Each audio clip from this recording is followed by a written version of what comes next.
Let us pray. Almighty God, our help in ages past, our hope for years to come. We come before you this day as we pray for our nation and our elected leaders gathered in this place. Remember those who assist in their work as they deal with the issues affecting the people. You have guided us through national and personal challenges in the past. Be with us today. You have blessed our people in so many ways. Therefore, fill us all with the knowledge of your holy word, as it states that to whom much is given, much more is required. Through Jesus Christ, our Lord. Amen. Let's say the Lord's Prayer. Our Father, who art in heaven, hallowed be thy name. Thy kingdom come. Thy will be done on earth as it is in heaven. Give us this day our daily bread, and forgive us our trespasses, as we forgive those that trespass against us. And lead us not into temptation, but deliver us from evil. For thine is the kingdom, the power, and the glory, forever and ever. Amen.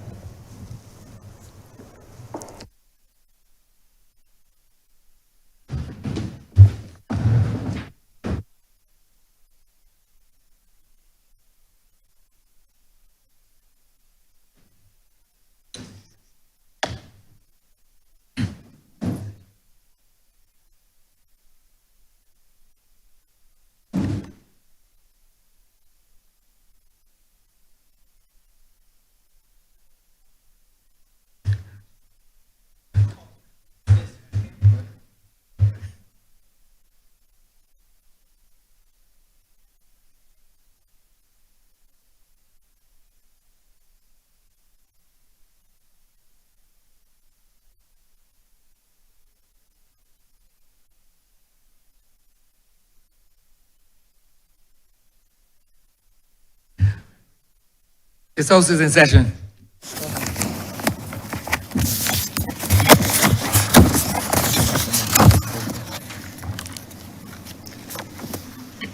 Announcements by order. I am in receipt of a letter from Her Excellency, the President, to the Honourable the House of Assembly. 8th August 2025. Dear Mr. Speaker, I wish to inform that I shall be away from office during the period 10th to 31st August 2025 on vacation leave. In accordance with the provisions of Section 33 of the Constitution, the Very Reverend Dr. Jeffrey Douglas Gibson will perform the functions of the office of President during my absence. As the Honourable the House of Assembly will not be meeting prior to the start of my vacation leave, it will not be possible for the usual formal message to be sent to your chamber. Will you therefore please bring my absence formally to the attention of the Honourable the House of Assembly when next it meets? Yours faithfully, signed, President. Announcement, sir. Minutes of the meeting held on Tuesday, 1st July 2025 and Tuesday, 15th July 2025 to be confirmed. Honourable Leader of Government Business. Thank you, Mr. Speaker. I beg to move that the aforesaid minutes be confirmed. The question is that the aforementioned minutes be confirmed. All those honourable members in favour, please say aye. Those against, please say no. We think the ayes have it. Minutes for the meeting held on Friday, 8th August 2025 to be deferred. Honourable Leader of Government Business. Thank you, Mr. Speaker. I beg to move that the aforesaid minute be deferred. Question is that the aforementioned minutes be deferred. All those honourable members in favour, please say aye. Those against, please say no. We think the ayes have it.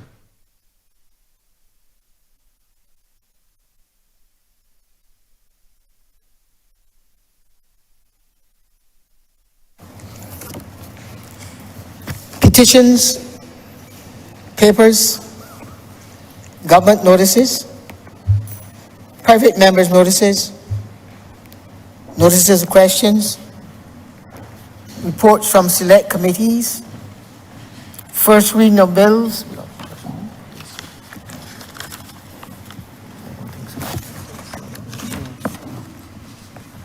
statements by ministers. Honourable Member for St. James North. Mr. Speaker, Education is the most powerful weapon which you can use to change the world. Those were the words of none other than Nelson Mandela. Mr. Speaker, I come to the nation today deeply honored and profoundly inspired, for we are at a watershed moment in the history of our republic. This administration, since coming to office, as part of its commitment to the people of Barbados, anchored by its philosophy as outlined through the Covenant of Hope, have undertaken a number of key and strategic reforms so as to reposition the country looking ahead, whilst ensuring that we have the necessary tools to be competitive, maintain a high quality of life, and maximizing every citizen's God-given potential. Mr. Speaker, I want to firstly acknowledge the presence here in the chamber of the senior officials from the Ministry of Educational Transformation, as well as the students and executive members of the National Student Council, who are all central to the transformation of our education system.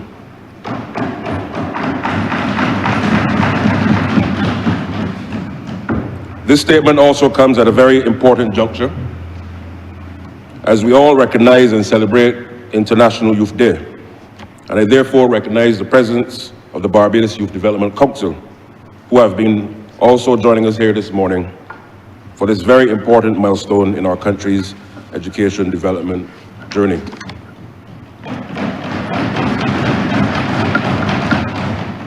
Mr. Speaker, the government of Barbados, through the Ministry of Educational Transformation, has initiated a plan to significantly change the education system, with the goal of becoming the leading system globally within 7 years. A journey guided by the unwavering belief that education is not just a public good and a human right, but the bedrock of national development, innovation, equity, and resilience. This initiative, managed and coordinated through the Program for Transformation of the Education System in Barbados, is a full-scale transformation crafted to produce a firm system, that is, one that is fair, one that is inclusive, one that is relevant, and one that is modern. Our vision is clear, Mr. Speaker, to build a world-class inclusive education system grounded in Barbadian values, one that nurtures every learner, equips every teacher, empowers every school, and honors every community. Our mission is to enable the provision of quality and equitable education to all students, and it is our unwavering national promise to be accessed by every learner in every community without exception. This is not the government's transformation alone. This is not the ministry's transformation alone. The transformation of our education system must be and is a whole of society undertaking. From the teacher in the classroom to the parent at home, from the private sector partner to the NGO, from the child in nursery school to the university graduate. This administration strongly believes that every single one of us has a key role to play, for this is our shared mission and our collective legacy. Mr. Speaker, but why now? That is the question. Why now? Why is the transformation so essential to the resilient prosperity of our nation, Barbados? Transforming education in this country is not just a strategic objective, but invariably it is a moral imperative and national necessity. In this digital age, Mr. Speaker, where tablets and smartphones and online platforms are ubiquitous, the traditional model of rote learning and regurgitation is no longer sufficient. Instead, education must evolve to empower students with literacy and numeracy mastery, whilst embedding principles, as we call SAVE, and in particular with skills, attitudes, values, and excellence into every learner's journey.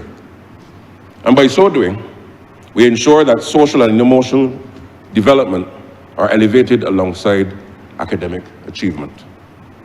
We must be also convicted of this imperative that we must view the new mode of educating our children as a movement.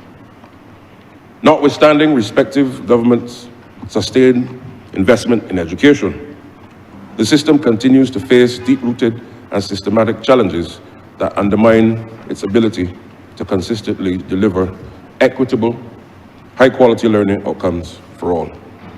Indeed, whilst accessing education, of course, is universal, and there is gender parity, over 75% of our school leaders and teachers are trained, the system has not consistently met the standards required to prepare our students for the realities of a rapidly changing society and a knowledge-driven global economy. Data from as far back as 2010, in several reports, including the one prepared by the National Advisory Commission on Education, highlighted a number of pressing issues that had plagued the system. These included a lack of access to primary education, an outdated curriculum, an inequitable mode of transition of students from primary to secondary school, inadequate and aging school infrastructure, gaps in effective leadership, limited professional development opportunities for education officers, school leaders and teachers, and constraints with sector planning and monitoring, inadequate social, emotional learning opportunities and psychosocial support, weak school-parent relations, and a misaligned legislative framework. Honourable members, permit me to expound on each of these issues and justify the reason for change. Studies have shown that the first 5 years of a child's life are critical to their development as human beings. Nevertheless, we have an education system that must go further in preparing our youngest citizens for a life of promise and a life of possibility.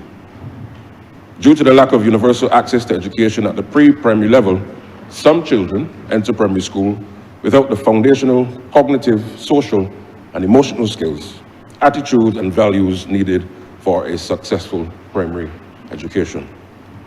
This must be addressed, and if not now, when? And the question is, if not us, who?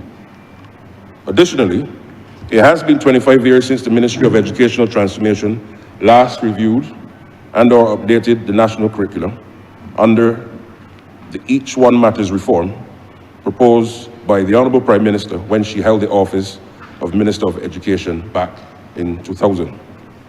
The efforts to incorporate technology and upskill teachers and students were commendable at that time and could have been more valuable during the COVID-19 pandemic had we stayed on that trajectory. Today, we are resolved that teaching and learning cannot continue as happened 25 years ago, with the hope of preparing our students for an unpredictable future. We acknowledge that we must prepare our children for a society whose mores and norms are rapidly changing, and we must keep pace with an evolving labour market demands or the diverse interests and aspirations of learners. And Mr. Speaker, in fact, we have fallen short in prioritizing and equipping our students with critical thinking over the decades, digital literacy, and socio-emotional competencies vital for success in the 21st century. The necessity to further transform our curriculum and teaching approaches to meet the needs of our students is further compounded by the way that students are sifted and sorted for placement in secondary schools. Currently, a student's placement into secondary school is determined solely by performance on a single day through a high-stake Barbados secondary school entrance examination. This places considerable pressure on students as it does not account for variations in performance due to factors such as illness, anxiety, or other external circumstances. Moreover, it fails to capture the child's full academic diversity and abilities and raises concerns about fairness and equity and the need for a more comprehensive approach to assessment. For too long, Mr. Speaker, this has meant that approximately half of our students score less than 50% in mathematics, and 1/5 of our students, invariably 1 in every 5, scored less than 50% in English in the Common Entrance examination.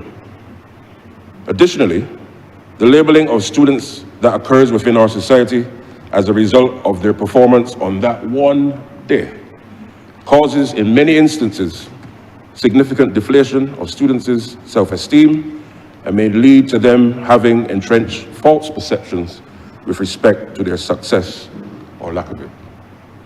This state of affairs does not lend to the building of students' true confidence and self-esteem and runs contrary to Mission 2 of the Mission Barbados Declaration and the Charter for the Republic, where every learner should feel empowered and capable of becoming involved in the social, economic, and cultural development of the country as confident, creative, compassionate, and entrepreneurial citizens. This, therefore, must be corrected. These perceptions, Mr. Speaker, amongst others issues, are reflected in the growing prevalence of psychological, social, and emotional challenges affecting students across the Barbadian school system. However, for many years, the Student Support Services Unit of the Ministry had been understaffed. Prior to 2020, the Student Support Services Unit was staffed by only 14 persons, including just 1 psychologist to serve the entire national school system. This severe shortage of professionals significantly limited the ministry's capacity to deliver timely and comprehensive psychosocial support to students.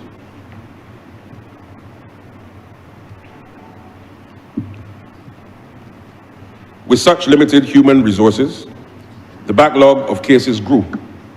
Response times were extended, and many students with pressing emotional, behavioral, or mental health needs went unassessed or received only minimal intervention. As we all know, learning cannot take place without sound teaching. Given the changes to the learning profile of children entering the education system, principals and teachers, now more than ever, are equipped to apply inclusive, learner-centered pedagogies, such as differentiated instruction, project-based learning, and competency-based approaches. The ministry has recognized the major importance of teachers having opportunities for continued professional development training. For example, during the consultations, teachers indicated that Erdison Teachers Training College, the lone teacher training college in the country, needed a continuous professional development framework in place that allowed them to access courses year-round, and that the programs and courses offered need to be in partnership with highly ranked, globally recognized universities in order to be attractive. Mr. Speaker, notwithstanding the importance in the upskilling of principals and teachers, it is equally important to engage and provide support to parents. Whilst many parents actively engage with their children's learning, several are unaware, whilst some others, for whatever reason, may be unwilling to effectively engage with schools. This lack of partnership often hinders student achievement and reinforces inappropriate behaviors and stunts the honing of positive values inside and outside of the classroom setting. And in addition to parental involvement, research has also shown that school infrastructure can also positively impact improved student outcomes. If we consider the age of our educational facilities, we will recognize that the majority of them are between 50 and approximately 200 years old. The age of these schools and their associated infrastructure impact their ability to meet the requirements of 21st century learning environments. And in addition, deferred maintenance and limited modernization at some schools throughout the years understandably leads to dissatisfaction across the board, hindering the realization of desired learning outcomes by our students. Mr. Speaker, it is evident that changes to the system necessitate changes to the legislation and education policies to support new initiatives.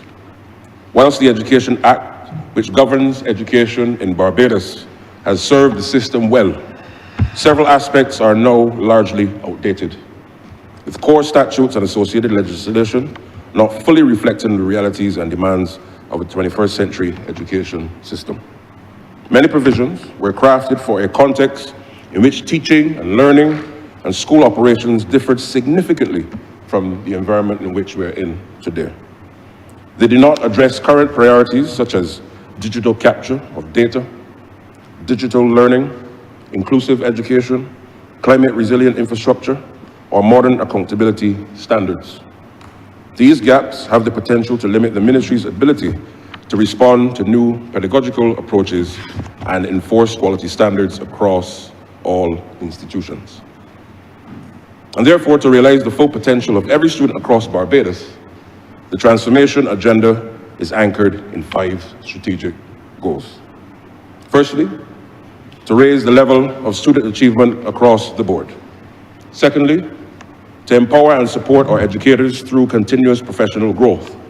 Thirdly, to modernize our physical and digital learning environments. Fourthly, to strengthen the internal operations and strategic capabilities of the ministry. And fifthly, and importantly, to overhaul the legislative policy and governance frameworks that shape education delivery. These goals have been deliberately selected for the following reasons. Improving student learning outcomes is at the heart of education transformation. By focusing on achievement, the ministry aims to ensure that every student acquires the skills, the knowledge, and the values necessary to thrive in a rapidly changing world, regardless of their background, school, or learning context. Teachers are the engine of the education system itself. And by investing in the ongoing development of our teachers and school leaders, Barbados can build a highly competent and motivated teacher force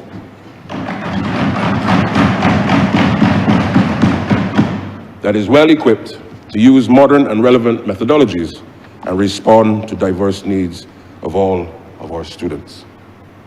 Research shows, Mr. Speaker, that outdated facilities and limited access to technology also hinders student engagement and student achievement. Modern, safe, inclusive, and tech-integrated environments are therefore essential for fostering creativity, resilience, and a 21st century type of learning. Similarly, for transformation to be sustained, the ministry itself must be agile, data-driven, and strategically aligned. Strengthening institutional capacity will ensure better coordination, more effective policy execution, and improve responsiveness to national priorities. Reforming the legal, policy, and governance structures is critical so as to ensure that education itself and the education system is equitable, it is accountable, and adaptable, and aligned with both global standards and the unique needs of the Barbadian society. Mr. Speaker, I repeat that part, also linking with the unique needs of the Barbadian society. These goals will be achieved through 8 powerful and interconnected components, reimagining everything from the spaces where our children learn, to the curriculum that shapes their minds, to the way our schools are governed, all while embedding equity at the heart of every aspect of the system. Already, implementation progress is being made with the government's education transformation program. Professional development workshops are equipping hundreds of teachers and principals with 21st century skills. Construction has begun on cutting-edge facilities like the Oceania Innovation Hub, the first of its kind in the region. Public consultations have been launched on an inclusive education policy that will ensure that no child is left behind. And a new curriculum and a new ethos of continuous assessment are being prepared for national rollout. These changes are not intended, Mr. Speaker, to be cosmetic or incremental. If done correctly, these changes certainly will be transformational.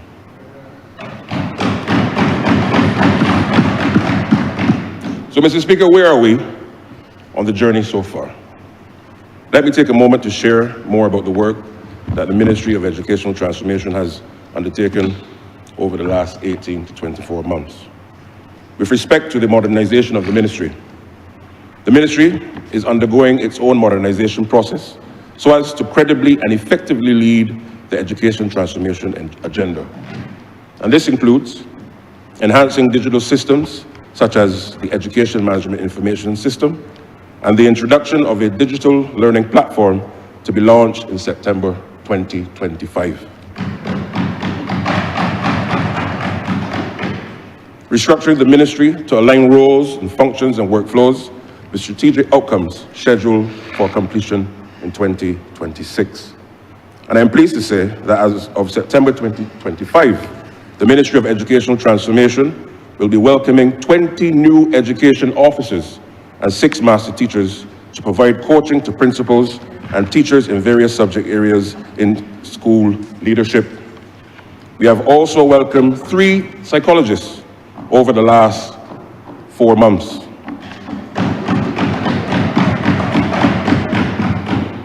Designing a career pathway framework in 2024 for educators to promote the retention and also the motivation. We also conducted a secondary schools gap analysis in 2024, which examined the adequacy of teacher capacity and competence, adequacy of physical space at the secondary level, and when we look at the institutional strengthening and capacity, a full-scale curriculum reform process is underway. The new curriculum will feature inclusive education, continuous assessment, and an emphasis on citizenship, innovation, and resilience. Revised curriculum offerings will be seen throughout the system from September 2026, with a view to completing the first phase in 2028. Strategic partnerships have been launched with Columbia University's Teachers College so as to train teachers and principals in improving their effectiveness in the school environment. And over the past year, we've trained approximately 200 teachers and principals in developing teacher efficacy in the classroom and exploring leadership paradigms, principles, and practices. These 5-week modules are designed to expose participants to transformative teaching, with an emphasis on social and emotional learning, integrating arts, digital learning, and school and community partnerships. They also expose participants to the management of change, the difference between leadership and management, and the true meaning of educational leadership in a system that is transformed. A second cohort of teachers and principals is scheduled to undertake these year-long courses in September of 2025. Professional development for educators has reached over 1,500 individuals, and follow-up coaching is embedded so as to ensure impact in areas such as structured literacy, school improvement planning, using data for school improvement, structured approach to teaching students on the autism spectrum, project-based learning, and play-based learning. Additionally, diagnostic and early screening programs for vision, learning difficulties, and psychosocial needs have reached over 2,000 of our students. Over 600 teachers, Mr. Speaker, will be trained in the new assessment methods as well. With respect to infrastructure and technology upgrades, the procurement for selection of contractors for the upgrade of 10 primary schools under the IDB Finance Skills for the Future 2 project will commence within the next 2 months with a view with no disruption to the teaching and learning process. Through the visionary partnership with the XQ Institute in the United States, we have built the Oceania Innovation Hub, which, Mr. Speaker, is not just a school, but a living and breathing space for discovery, innovation, and sustainability. A summer camp is currently underway, and students from schools across Barbados will continue to be able to access the hub during the upcoming academic year. The beautification and upgrade of our schools is now starting and will involve government, NGOs, the private sector, and community groups. A modern school infrastructure design competition was successfully executed in 2024, which inspired local architects to envision 21st century climate resilient learning environments. 2 infrastructure-related grants from UNICEF have been sourced with a focus on putting youth and women at the center of climate resilience and safety and green and renewable energy transition for youth and education. And with respect to modernizing regulations and governance, a review and update of the Education Act is in progress and will be completed by December 2025. Mr. Speaker, with respect to communication and change management, a dedicated change management unit staffed with experts in transformation, in monitoring, evaluation, research, procurement, and program management, responsible for the overall implementation of the Education Transformation Program is operational. A communication strategy has been developed so as to ensure that key stakeholders are informed, engaged, and empowered in the process. Internally, at the Ministry, we've launched the Change Champions Network, made up of volunteers across the Ministry who serve as ambassadors for transformation.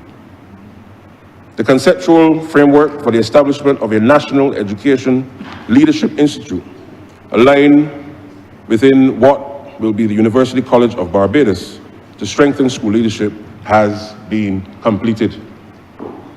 The procurement for the development of an external quality assurance framework to support school improvement through inspections and development support is being finalized with the aim of establishing a common standard for measuring and assuring the quality of all schools, and it is expected to be completed by September 2026. The Teacher Service Commission, which will be responsible for overseeing the recruitment, appointment, and management of all teachers and educational staff, is currently in the process of being appointed. Mr. Speaker, I now move to focus on student nutrition. Student nutrition plays a critical role in academic performance, physical development, and the overall well-being of the student. This is the reason that the government of Barbados decades ago introduced the provision of free school meals at the primary level so as to ensure that all students, irrespective of their socio-economic background, can have access to the essential nutrients needed for concentration, for energy, and healthy growth. This government-led initiative continues to benefit the children of school age during the luncheon period while school is in session. However, this government took it a step further, recognizing that school meal sometimes is the only meal that students receive whilst attending school. This administration embarked on a program in 2022 called the Summer Nutrition Program, which made meals accessible to all students during the summer period. During the first year of implementation, the total number of children registered for the program was 4,218, and the total meals requested from the school meals department was 6,732, including meals served to registrants of the National Summer Camp Program. The program is a highly successful one, with students from government summer camps across the island, including some private camps, taking advantage of the service. And in 2023, the ministry implemented the school nutrition policy, which was developed by the Ministry of Health and Wellness in 2022. The emphasis of the policy was just not the provision of meals, but the provision of nutritious foods that could set students on the trajectory of healthy and sustainable living. Mr. Speaker, when students are well nourished, they are more likely to attend school regularly, engage actively in learning, and perform better academically. Now, when we focus on the importance of citizenship, particularly in the advent of 21st century world activities, we look, therefore, at the benefits of technology and technological advancements. And it faces significant economic and social and environment issues. And Mr. Speaker, the globalized world is one that exposes children and youth to unwholesome behavior oftentimes, in other circumstances, immoral actions, and questionable morals of many interest groups around the world and even across our country. This has the potential to destroy the moral fabric of our communities and democratic states. And it is against this backdrop that the Ministry of Educational Transformation reintroduced the teaching of civics in the school curricula at the primary and secondary levels in 2022.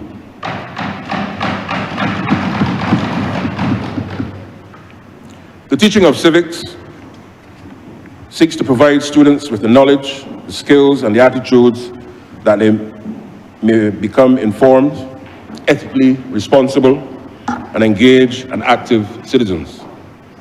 The civics curriculum focuses on the study of groups, institutions, politics, and government in a democratic Barbadian society. It helps students to recognize that their roles and responsibilities in maintaining and improving these structures. And additionally, it helps them to appreciate the values, the beliefs, and the ideas that need to be protected in an effort to continue to safeguard our society. And overall, students are taught that a good Barbadian citizen is a good global citizen.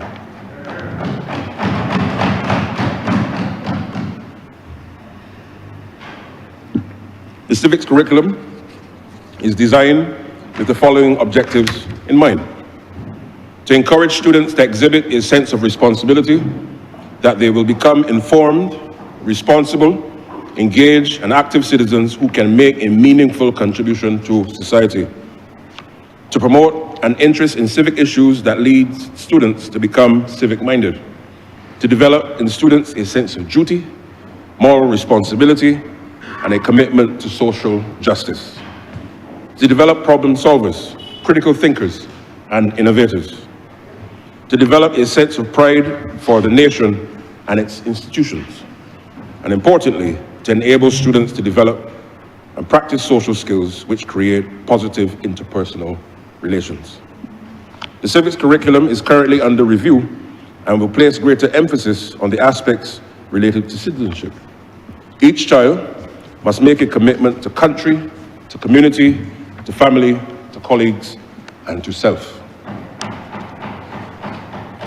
In this regard, and consistent with the agenda of this government, the civics curriculum shall be named the Citizenship Curriculum, recognizing that citizenship is the highest office in any democracy.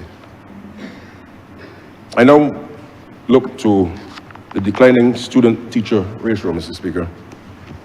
Student data from the past 25 years shows a steady drop in the number of students enrolling in schools every year. This matches the decline in birth rates during the same time period. And from 2000 to 2025, school enrollment fell from 51,014 to 34,870 students. Projections indicate that this number will keep decreasing over the next 5 years. However, and importantly, the teacher recruitment rates have remained steady over this period. And based on this data, the ministry has seen the need for amalgamation of selective schools across the country. With a current teacher-student ratio of 1:10, amalgamation of selective schools will not place any student at a disadvantage. And I want to repeat, the amalgamation of selective schools, Mr. Speaker, will not place any student at a disadvantage. The ministry will also seek to ensure that there is a greater use of specialist skills in the areas where they are needed, given this healthy teacher-student ratio. Now I move, Mr. Speaker, to upcoming initiatives. Today I am pleased to share with you a slate of upcoming initiatives that signal a bold next step in our transformation journey. The Ministry of Educational Transformation has sufficient capacity to provide universal access to early childhood education for all 3 to 5-year-olds starting September 2026.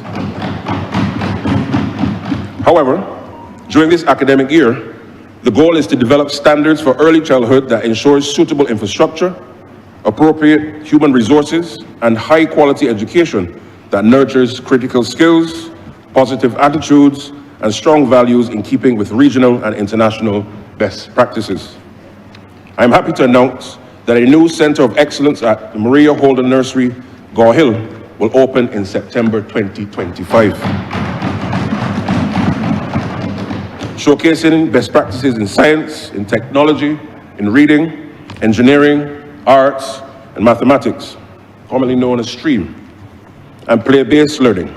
And more importantly, from September 2026, play-based learning will be embedded across all early childhood institutions so as to foster curiosity, inquiry, language, and social development.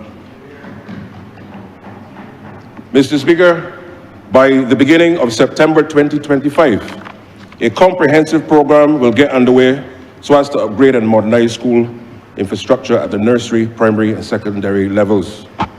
This includes the innovative use of resources in partnership with the XQ Institute and other philanthropic donors, so as to establish state-of-the-art 4th to 6th form academy, the Barbados Climate School at Charleston, designed to foster 21st century learning and leadership with a focus on sustainability and climate.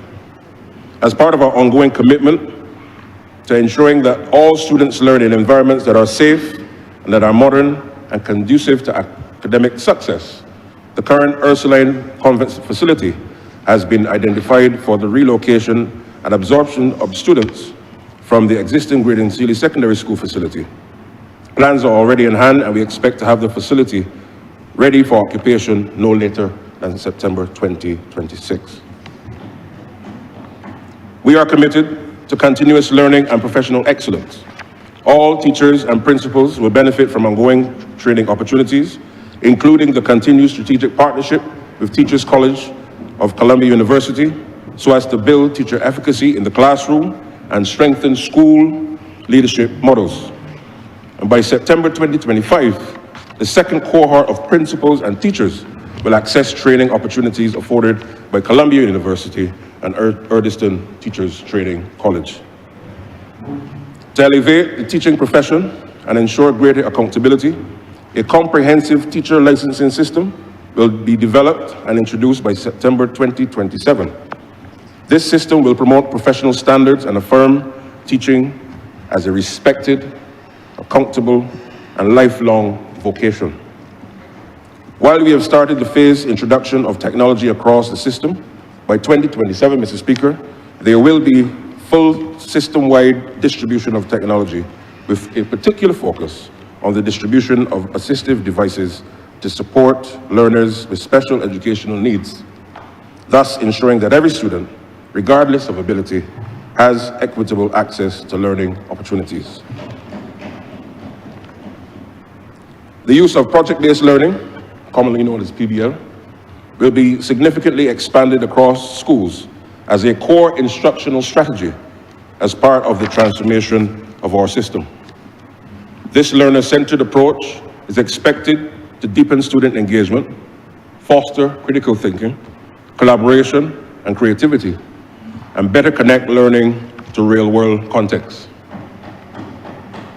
This ensures, Mr. Speaker, that students are not only knowledgeable, but are capable problem solvers, prepared for the demands of a modern society. So far, we have trained over 700 principals, heads of departments in core areas such as English, mathematics, science, and social studies, and senior teachers, subject coordinators in the core areas, and teachers across primary, special, and secondary schools in utilizing the project-based learning approach. This training, Mr. Speaker, will continue over the next academic year. There will also be the reintroduction of the Schools Positive Behavior Management Program under the brand VIBE, which invariably stands for Values-Driven Inclusive Behavioral Excellence and Empowered Learning Environments. This initiative seeks to foster supportive school cultures across the basic education system in the country and aligns with the UNICEF Child-Friendly Schools framework. For the upcoming academic year, the tenets of VIBE will revolve around student-centeredness, creating safe spaces, and positive discipline.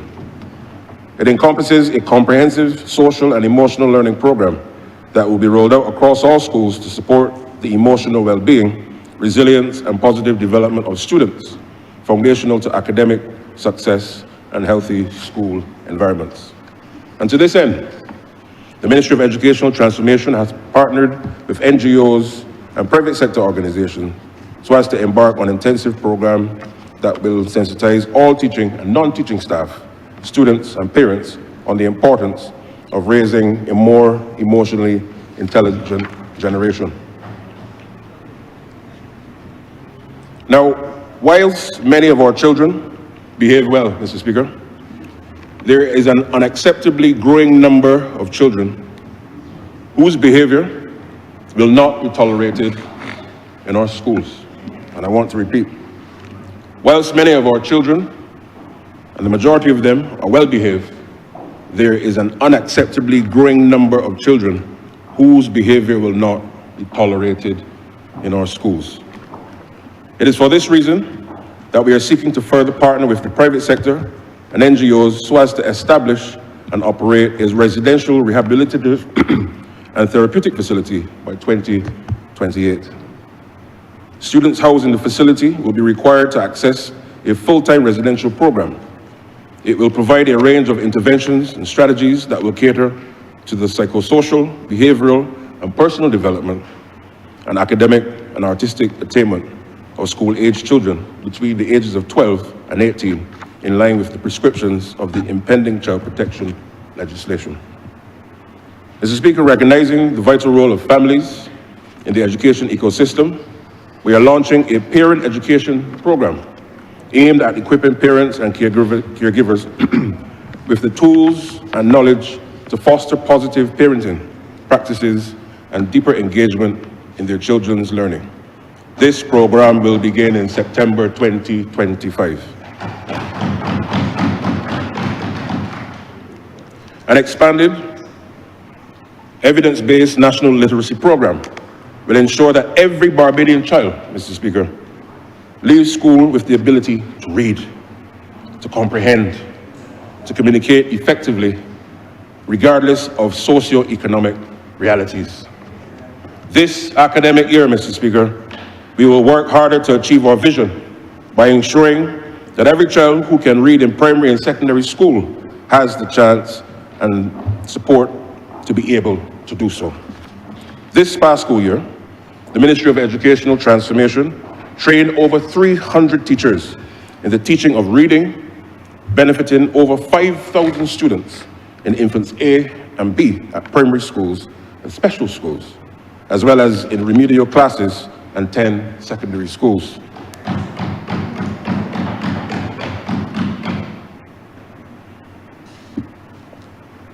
Mr. Speaker, this is a step in the right direction and a significant step forward. And we are proud of the dedication shown by our ministry team and educators. But we're not stopping there, Mr. Speaker. Beginning in September 2025, we will expand this program to include all classes at the early childhood level, from nursery to class 1. To support this expansion, a Jumpstart Literacy Workshop will be held during the last week of August, focusing on the teaching of reading and comprehension.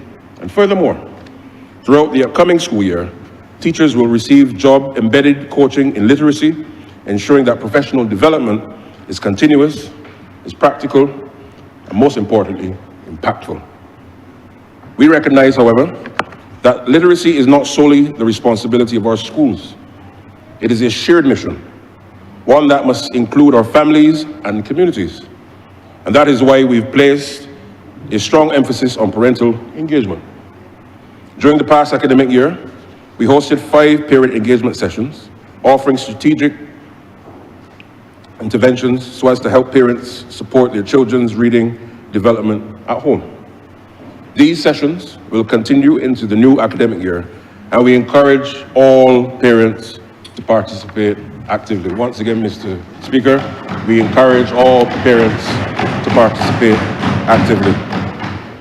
In parallel, our sister ministry, the Ministry of Tertiary Education and Training, will be conducting an adult literacy program, ensuring that no one in this country is left behind in our national literacy movement. To be clear, this government remains steadfast in its commitment. Every child who needs help learning to read will receive it between now and December 2026 in its first instance. We will ensure that all of our children can read fully, Mr. Speaker, by the age of 7. And for those who have passed that age and have not demonstrated reading competency, an aggressive intervention will be made so as to ensure that they can read. To strengthen performance in mathematics, we will roll out a nationwide mathematics program funded by the government of Qatar during the next academic year, Mr. Speaker. The program will focus on curriculum support, teacher training, and innovative pedagogical approaches that ensure higher levels of student achievement in this critical subject area. We will also be strengthening our commitment to inclusive and learner-centered education by expanding access to a comprehensive range of specialized student support services. This includes, once the diagnoses have been made, guaranteed access to psychosocial support, counseling, speech and language therapy, occupational therapy, and other essential interventions that address the holistic needs of our learners. Now, in addition, Mr. Speaker, we will encourage the development and implementation of individualized educational plans, enhanced with data gathered from the National Criterion Reference Test for students in Infants B and Class 2 with specific learning needs. These expanded services will commence from September 2025. Mr. Speaker, I now move to the new placement model and secondary school structure. Now, whilst education transformation encompasses far more than tinkering with the transition from primary to secondary school, a point I have had to reiterate on several occasions, I fully recognize the profound importance of this exercise in the lives of our students. I'm also deeply aware of its historical weight and enduring emotional significance for Barbadian parents and guardians alike. It is not merely an exam, it is a moment charged with hope, anxiety, and national attention. In that regard, I will now devote the next few moments of this statement to addressing both the proposed transition model and the broader structural reforms to our secondary education system.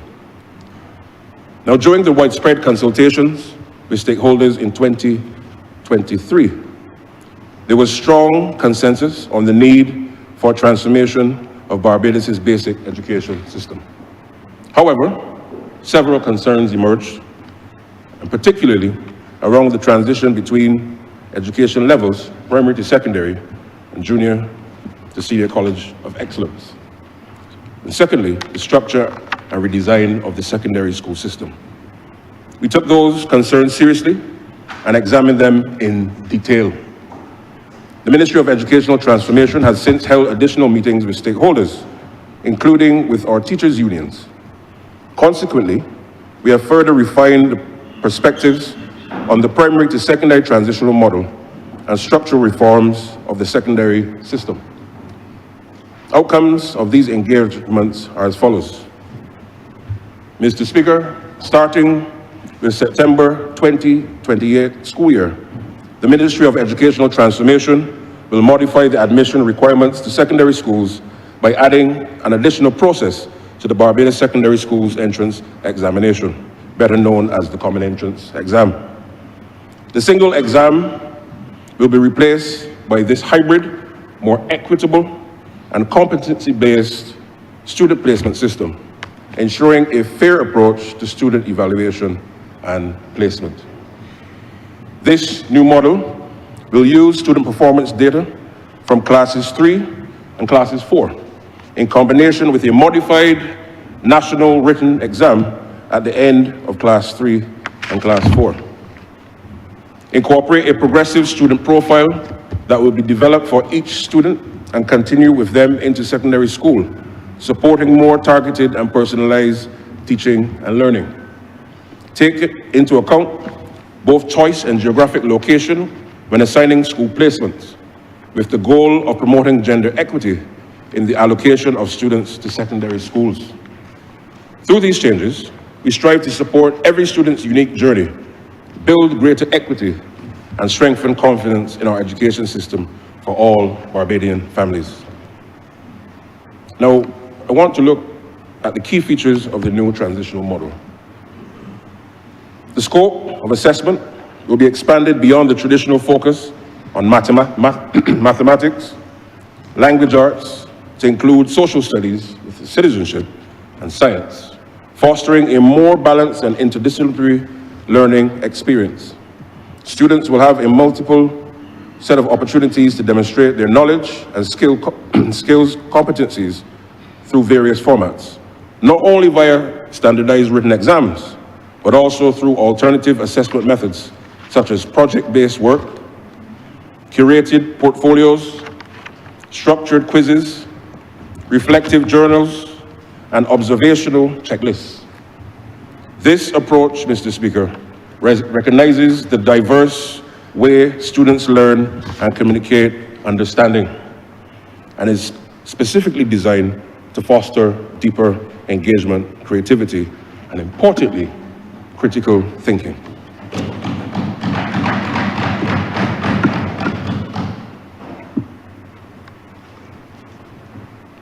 I now move to the assessment weighting. Student placement at the secondary level will now be based on a blended assessment model comprising 50% standardized written exam and 50% continuous assessment guided by a nationally prescribed framework. This balanced model allows for a more holistic view of each student's readiness for transition. The continuous assessment component will track learning progress over time, highlighting consistency, effort, and applied understanding across multiple subject areas. As we move towards greater equity, these assessment weightings may be adjusted as the continuous assessment framework is piloted, evaluated, and improved over time. And importantly, the assessment framework is developmental in nature with targeted support for areas where students need the most help. Now, each student will transition to secondary school with a comprehensive learner profile, documenting their academic strengths, areas requiring support, learning styles, and developmental progress. This profile will serve as a critical tool for receiving schools, enabling teachers to differentiate instruction and implement targeted interventions from day one. Furthermore, and importantly, it will also be directly informing the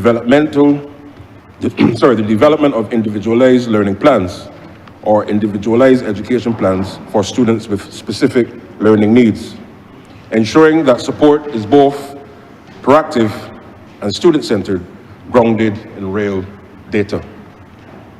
An appeals process will be established in circumstances where the assigned school placement has led to undue hardship on the student and/or the family. All appeals will be reviewed by a designated panel appointed by the ministry. Consideration of appeals will be subject to space availability at the preferred school and will be managed in a manner that preserves the integrity and fairness of the overall placement process itself. Through this mechanism, Mr. Speaker, student welfare will be paramount whilst ensuring that the placement framework is robust and impartial. Now, each secondary school will typically admit students using a 50-50 ratio. That is, half of the admitted students come from within the school's designated catchment area and half from outside of the catchment. And whilst all schools set a minimum entrance score to help guide placements, students living within the catchment area may still be admitted if their score is slightly below the minimum. These minimum scores may vary each year depending on the overall performance of the student cohort and the number of available spaces at the school. Now, it should be noted that there will be no disturbance with respect to the gender parity policy that has existed for decades for the allocation of our students. I now move to the teacher preparation and quality assurance.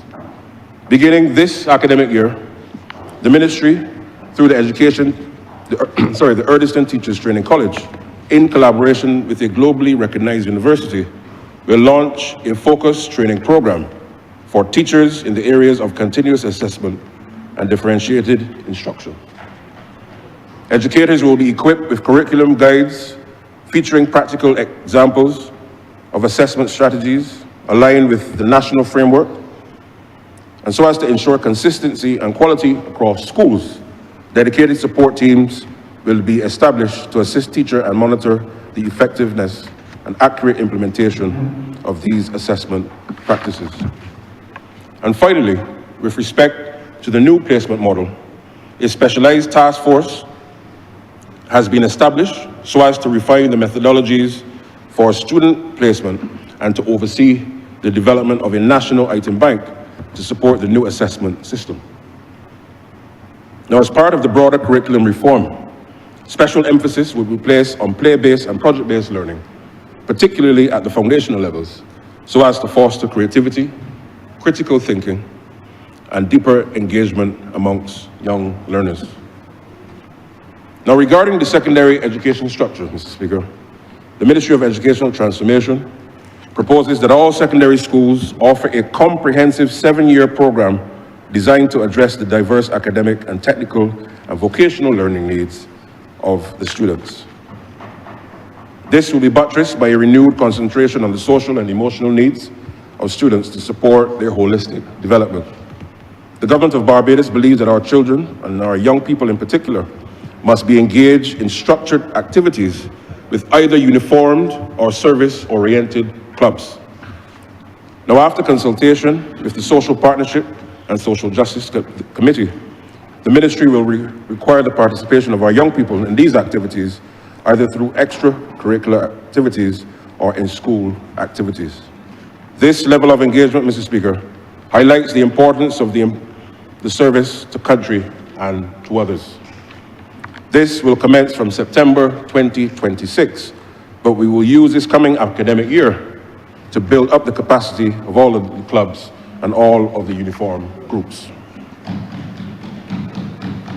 Additionally, the government has also been consulting on what a national service framework could look like for persons between the ages of 16 and 18 years old, for those who are not in secondary school or post-secondary institutions. Statements addressing this will be made at a later time, whether there should be a national service for our youth. Furthermore, the government plans to implement targeted pull-out programs, all at levels of secondary schools, to provide remediation for students who need that extra help, with special focus on the critical first 3 years. For the gifted students who demonstrate necessary emotional readiness, opportunities for accelerated progression will be offered. If students are not yet ready emotionally, enrichment activities will be provided instead. This approach ensures flexibility, so every student has opportunities tailored to their needs and their potential. In this regard, personalized learning plans will be developed for both remedial and accelerated learners so as to support their individual educational journeys.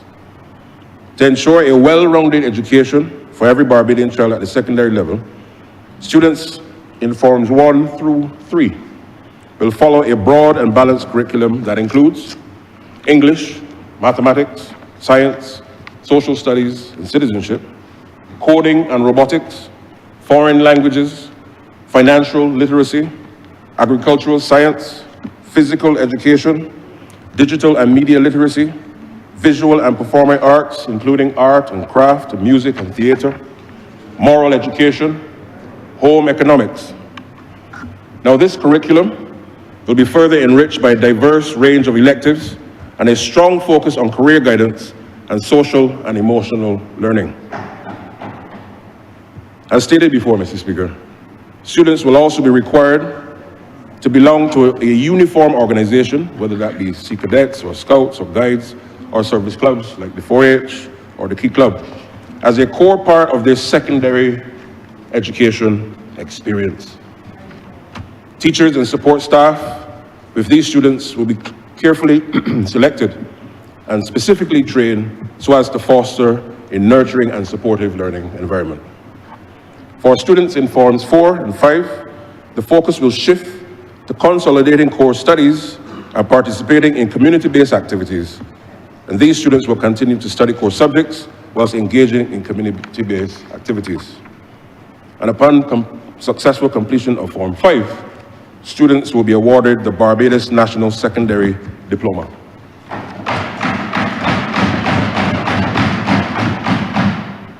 So as to further ensure that our secondary education system not only prepares students academically, but also equips them for meaningful engagement in society and the workforce, the ministry is introducing a more dynamic and future-focused upper secondary program. This enhanced approach balances strong academics with real-world experiences and career-oriented pathways, reflecting the evolving aspirations of our students and the demands of a modern economy. Students may spend up to 2 years in Form 6, where they will have the options to pursue CAPE-level subjects or ministry-approved equivalents, study additional CSEC subjects, CVQs, and/or City and Guilds qualifications or ministry-approved equivalents.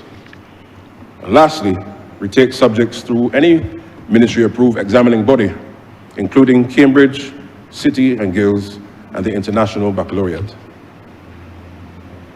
Now, Mr. Speaker, as part of the ministry's commitment to provide a relevant and forward-looking education system, secondary schools will offer various programs that reflect national priorities, student interests, and emerging sectors of the economy. These programs include science, technology, engineering, and life sciences, and for example, traditional geography, biography, chemistry, physics, agricultural science, but also environmental science, IT, and green engineering, bringing it into the modern era. Secondly, business entrepreneurship and finance, and in particular, principles of business, which we all know, accounting, but also economics, logistics, financial services. Thirdly, technical and vocational education and training, and in particular, mechanical engineering, electrical technology, cosmetology, digital media, animation, and fashion. And perhaps one day, I'm hoping to wear one of the fashion being designed by our students. Fourthly, creative, performing, and digital arts, and in particular, music, theater arts, visual arts, animation, business studies, all related to the arts.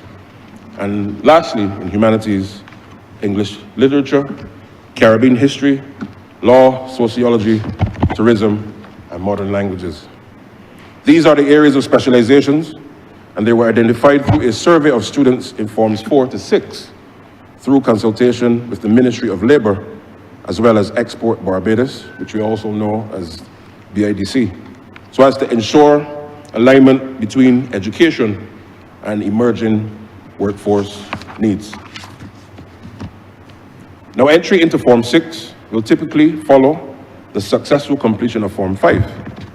And student placement will be guided by a combination of factors to ensure alignment with students' interests, abilities, and future goals, and therefore are taken into account, including student choice and area of interest, performance in ministry standardized proficiency assessment, CSEC, CVQs, and City and Guild results, career guidance input, successful completion of the Barbados National Secondary Diploma, and after Form 5, students may also choose to enter the workforce or pursue post-secondary and tertiary education. Now, in addition to the establishment of the Barbados Climate School as a dedicated 4th to 6th form institution, consideration is being given to create the creation of more specialized schools, starting with a school that focuses on artificial intelligence education, and another that will partner with the National Sports Council so as to establish an Academy of Excellence in Sports. These institutions will serve students from Forms 4 through to 6 with admissions based on choice, interest, and demonstrated competency. Now, Mr. Speaker, I want to focus on the change in nomenclature of the educational levels across the school system. Now, traditionally, the Barbadian education system has used the term classes at the primary level and forms at the secondary level. Now, so as to ensure greater alignment with regional and international standards and to improve clarity and consistency in communicating educational levels, it is proposed that both forms and classes be replaced with the universal terms grades. This change will enable easier comparison with education systems in other Caribbean territories as well as worldwide, especially for purposes such as data reporting, student mobility, curriculum mapping, and program design. And therefore, beginning in September 2026, the following grade-based structure will officially replace the current terminology. Nursery will be known as pre-primary. Reception will be known as kindergarten. Infants A, grade 1. Infants B, grade 2. Class 1, grade 3. Class 2, grade 4. Class 3, grade 5. Class 4, grade 6. Form 1, grade 7. Form 2, grade 8. Form 3, grade 9. Form 4, grade 10. Form 5, grade 11. Lower 6, grade 12. And upper 6, grade 13. Now, to reposition the education transformation, Mr. Speaker, in the hearts and minds of Barbadians, not as a distant bureaucratic process, but as a dynamic, inclusive, and culturally meaningful national movement, the ministry will, over the next 12 months, implement a comprehensive communications and engagement strategy. This strategy aims to significantly deepen public participation and build a shared sense of ownership across all sectors of society.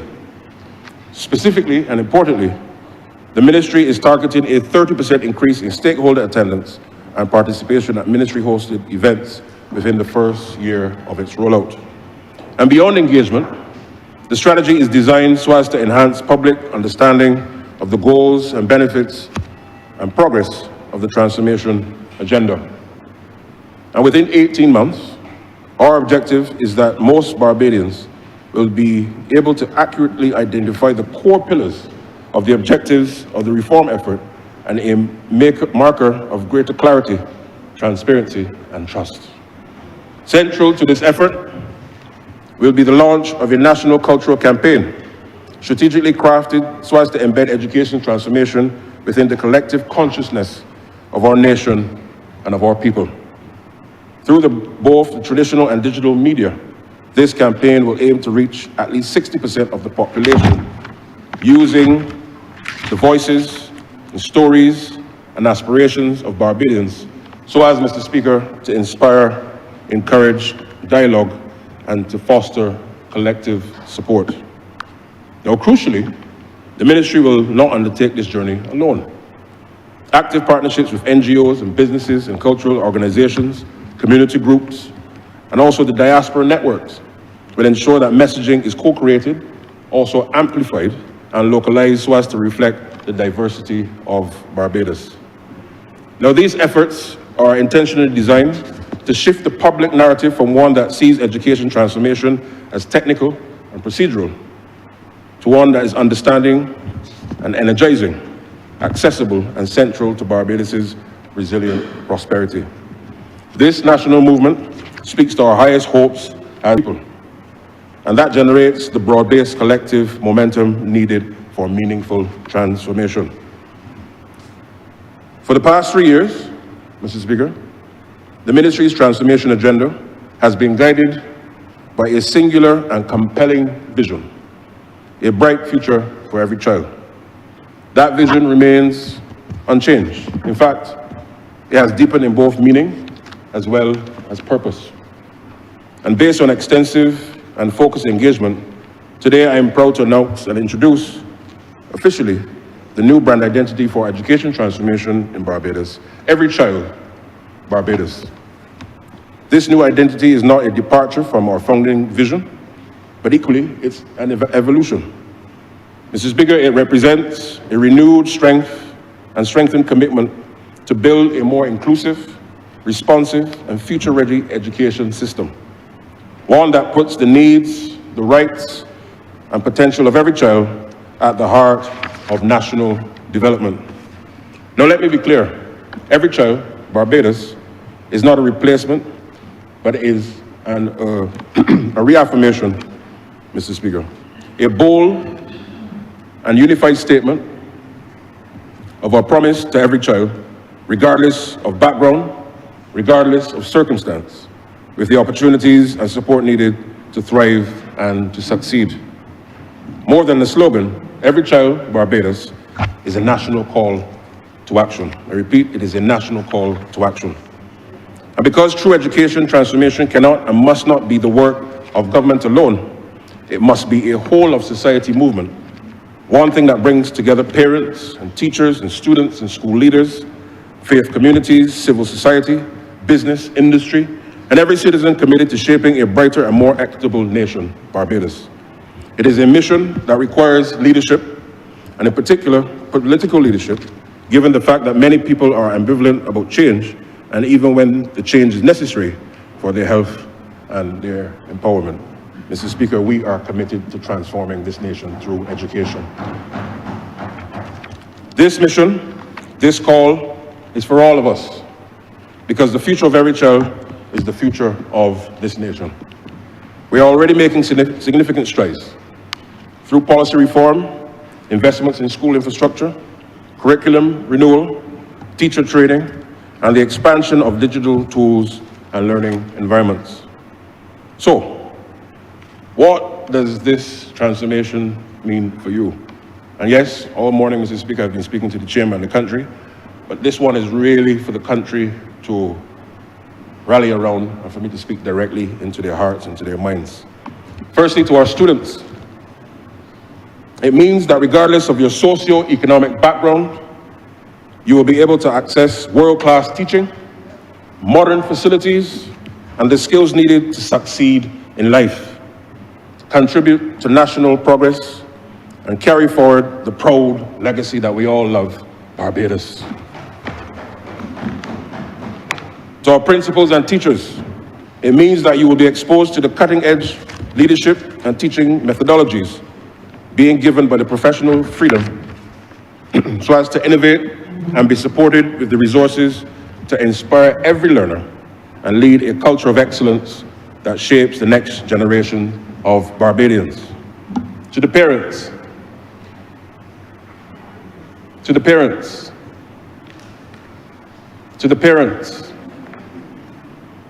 you will be given the peace of mind that your children are receiving a quality, future-ready education in a safe, supportive, and well-equipped school, empowering them to dream bigger, achieve more, and thrive in a rapidly changing global community. For labor and private sector, this translates to a future-ready workforce, equipped with the skills, the adaptability, the innovation, and the resilience needed to drive economic growth, strengthen competitiveness, and secure Barbados' prosperity in the global marketplace.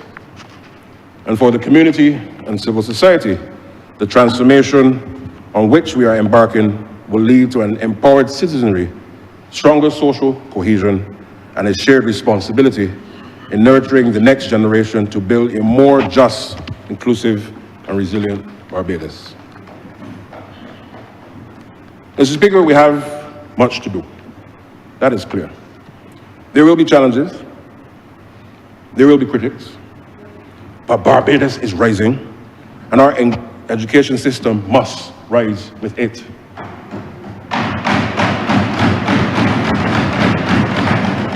Mr. Speaker, and to the nation, let this be the era in which we change the trajectory of this great country, Barbados. Let this be the generation that looked our children in the eye and said, we didn't wait, we didn't wait, we acted. We didn't delay, we dared to make the Barbadian education system the #1 education system in the world. Mr. Speaker, education is not only the great equalizer, it is the great transformer. And with it, we will forge a Barbados that is smarter, a Barbados that is stronger, and a Barbados that is just for all. Our goal is to transform the education system, not simply by incremental changes, Mr. Speaker. We seek to support learners of all ages, of all abilities, preparing them for modern jobs with essential skills, values, emotional intelligence, pride, and purpose as citizens. To thrive as a nation, we need caring, committed, and resilient individuals dedicated to their country, their community, their family, and, Mr. Speaker, and importantly, to themselves. This is not just an education project. This is a nation-building project, one that goes beyond exam results and test scores. And I want to repeat, Mr. Speaker, this initiative is one that goes beyond exam results and test scores, one that reimagines what it means to learn, to lead, and to live with a purpose in a 21st century Barbados, in a 21st century world. Education transformation cannot and will not succeed without the people. That means you. Our transformation must be co-created and not imposed. Everyone has a role, from the teachers to the technicians, school children, to CEOs, media, mentors, tradespeople, technologists, everybody in society, Mr. Speaker. We must build schools of excellence in every community, lift every learner, and celebrate every teacher. We must ensure that the child in rural St. Andrew or St. Joseph has the same opportunities as the child in Bridgetown or in Christchurch. We must leave no child behind. We must leave no teacher behind. We must leave no school behind. We must leave no parish behind. This country is moving forward together in education. And finally, as Minister with responsibility for education, I pledge to the people of Barbados that the Ministry of Educational Transformation will report openly and regularly on the progress of our education transformation program, because accountability is the bedrock of trust. And together, we will ensure that every promise made becomes a promise kept for our nation's children. This commitment will be honored through the establishment of an independent oversight committee chaired by our Prime Minister, the launch of an education transformation microsite and results dashboard, and regular and ongoing engagement with key stakeholders, including school leaders, teachers, students, parents, teachers' unions, principals associations, and the wider public. Now, in closing, Mr. Speaker, let me thank wholeheartedly, unreservedly, our partners, our parents, our students, our teachers, our principals, and all of those who interact with our school system, including our guardians, either institutionally, like our teachers' unions, or those who provide services to them on an ongoing basis. In addition, let me thank some of our international partners who have stood with us: the Inter-American Development Bank, the XQ Institute, Michael Murphy Studios, the Teachers College of Columbia University, the World Bank, UNICEF, the European Delegation, the Development Bank of Latin America and the Caribbean Development Bank, and others who have sought to bring technical expertise, vision, and solidarity. Mr. Speaker, let me also thank the Chief Education Officer and her officers in the Ministry of Educational Transformation, who have shown what is possible when we dare to imagine something better. And I say publicly, thank you. I must also give thanks to the Permanent Secretary and the other offices in the Ministry of Educational Transformation and the Change Management and Strategic Innovation units, which have provided incredibly valuable support in this entire journey. I also wish to express my sincere gratitude to former Ministers of Education, whose leadership and contributions were instrumental in shaping the foundation of the transformation agenda. Their vision, their commitment, certainly has helped to pave the way for this bold new chapter in Barbadian education. I extend heartfelt thanks to the Prime Minister, the Honourable Member for St. Michael North East, for her vision, her leadership, her unwavering commitment to national development.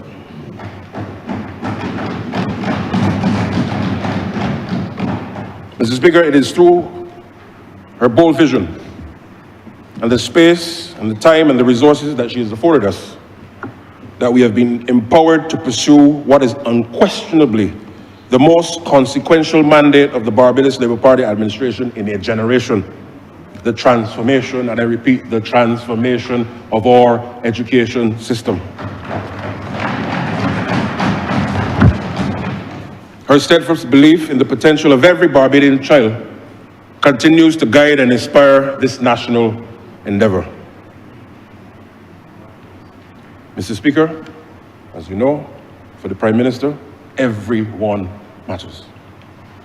And above all, I want to extend my deepest gratitude to the people of Barbados for your patience, for your passion, and certainly there has been a lot of passion, your unwavering participation in this undertaking. Your voices, hopes, dreams have been heard and have helped to shape this agenda. And your commitment continues to be the driving force behind our shared mission so as to build a brighter future for every child.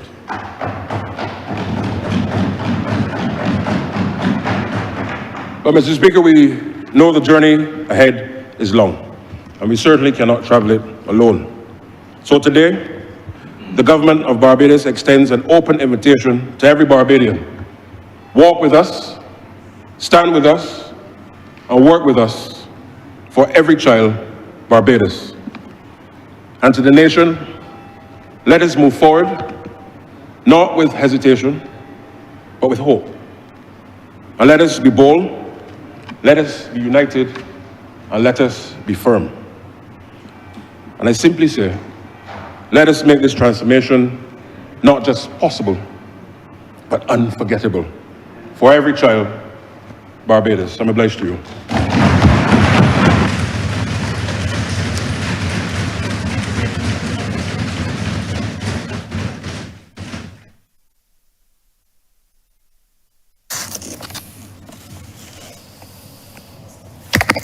Congratulatory and or obituary speeches.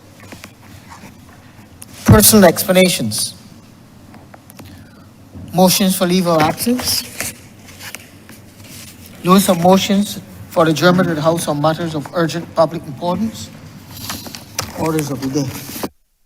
Honourable Leader of Government Business. Thank you, Mr. Speaker. I beg to move the suspension of standing orders 6, 16, 18, 20, 42 subsection 5, 43, and 44 for the remainder of the day's sitting. The question is that the aforementioned standing orders be suspended for the remainder of the day's sitting. All those honourable members in favour, please say aye. Those against, please say no. We think the ayes have it. The aforementioned standing orders are hereby suspended for the remainder of the day's sitting. Government business is the order of the day. Six. Order number 6, sir. In the name of the Honourable Minister of Labour, to move the second reading of the Family Leave Bill 2025. Honourable Member for St. Peter. Thank you very much, Mr. Speaker. Growing up in Rosehill, Mr. Speaker, I had the privilege of hearing political policymakers, political persons involved in politics over many years speak to philosophy, speak to what guided them. There was a time in my life when I was a little bit despondent because it sometimes seemed as though people, ministers in particular, would make pronouncements. Members of political parties would make pronouncements. And I often wondered what became of those pronouncements. I will say to you, Mr. Speaker, that as time went on, I became particularly attracted to the Barbados Labour Party after I heard a contrast being made. And the contrast was this. One group of people spoke to the manifesto as being a guide, a document, and the other one, and I remember this term very clearly, spoke to the manifesto as a contract with the people. And that caught my attention, and from that point, I made it my business to recognize and to assess whether or not the manifesto was actually treated as a contract. Now, the matter of paternity leave was included in the Barbados Labour Party manifesto of 2018, and it was included again in the manifesto of 2022. And in this manifesto, the 2022 manifesto, which I know is already a document of this Honourable Chamber, the manifesto says at page 16, we will also enact legislation to allow for paternity leave for fathers who want to be part of the critical first months of their children's lives, while supporting their wives and partners through this sensitive period. Mr. Speaker, I rise today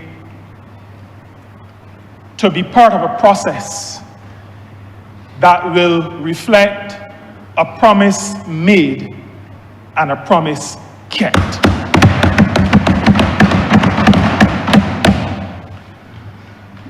The budgetary presentation in 2025, which was delivered by the Honourable Member for Christchurch East Central, spoke very directly about strengthening families, strengthening the institutions that support families, providing resources for families.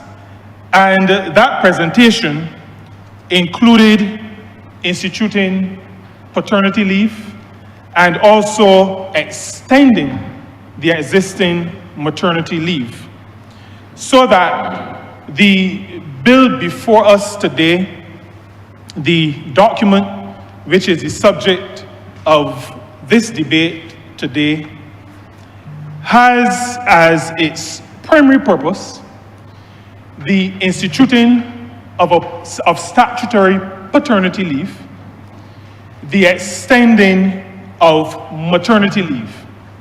Now, to respond to the question, why do we use the term family leave? We initially explored the idea of amending the Maternity Leave Act. It is called the Employment of Women Maternity Leave Act, the existing legislation, Cap 345A. But we came to the conclusion that it was better, for a number of reasons, and I'll speak to those maybe a little bit later, to have a new piece of legislation that acted as an umbrella piece for paternity leave and maternity leave. And so the bill will speak to both of those matters, along with, when it comes into effect, repealing the existing, what I refer to as the existing legislation, the Employment of Women Maternity Leave Act, Cap 345A. Now, this bill is the result of significant work, significant effort. It is the result of 2 assessments by the actuary. It is the result of a thorough study which was conducted by an international expert through the kind office of the Inter-American Development Bank. It was also subject to extensive consultations with the social partners. We engaged the social partners, we heard, we consulted, we deliberated, we amended, adjusted, and the bill is the result of some very sober deliberation by the Board of the National Insurance and Social Security Service. And all of those interventions, all of those studies, all of those assessments allowed us to be able to get to the point where we have now produced a bill that this Honourable Chamber can debate, and after this chamber, the other place will be able to debate it. To get to this point, after all of the engagement I've spoken about, I have to commend, to give sincere thanks to the officers of the Ministry of Labour, Social Security and the Third Sector, who worked hard to put this legislation together. I have to give significant thanks and a show of appreciation to the officers of the National Insurance and Social Security Service. And to cap it off, I have to give sincere gratitude to the Office of the Chief Parliamentary Counsel. That office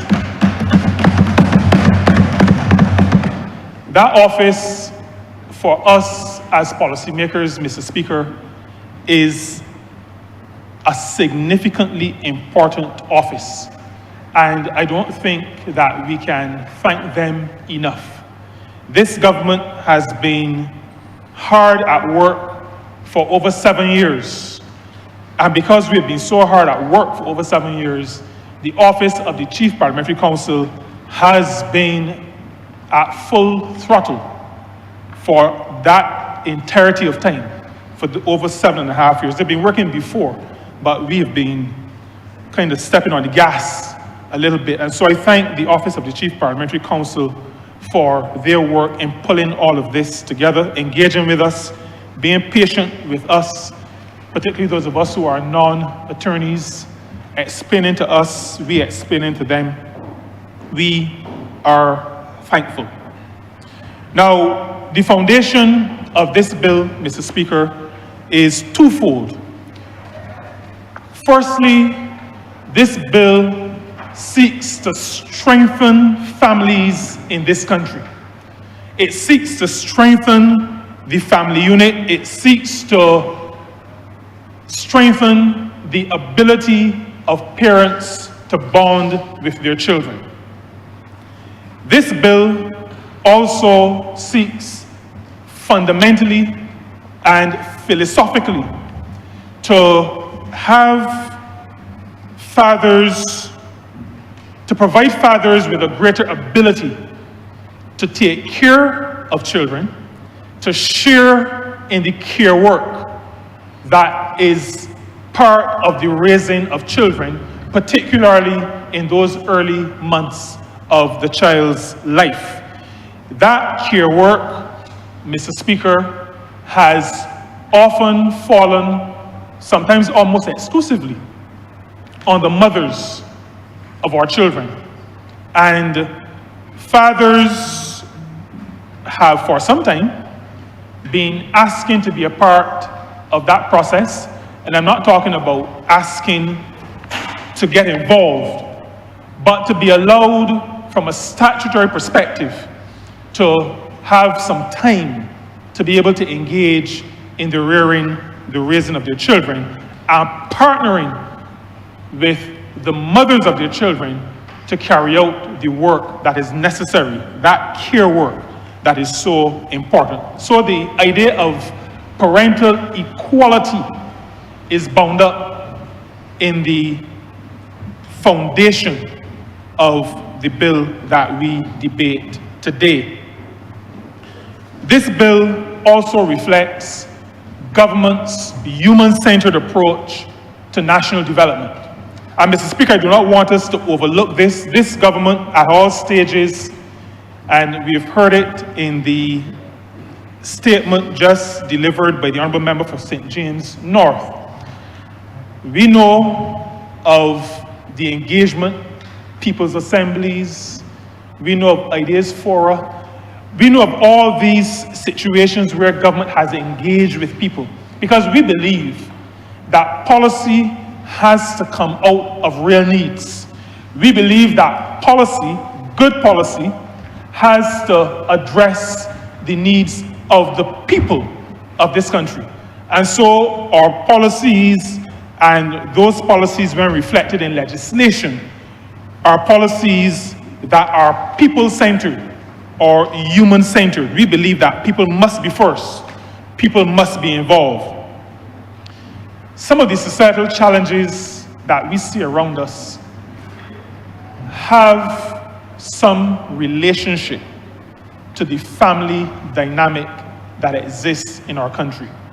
And we believe that while we address these challenges in various manners, one of the directions that we must use, or one of the directions we must travel, is to address our families. We have heard much, but I'm going to focus particularly on the fact that fathers need to be involved in the raising of their children. Now, there are some specifics in this piece of legislation, this bill, the proposed legislation. It is still a bill until it has gone through all the various aspects of the process. But the specifics of this bill include extending maternity leave, statutory maternity leave, from 12 weeks to 14 weeks. It includes providing for 17 weeks maternity leave in the case of multiple births. It includes, Mr. Speaker, changing the maternity grant to a child grant. It also includes establishing for the first time in Barbados paternity leave, statutory paternity leave.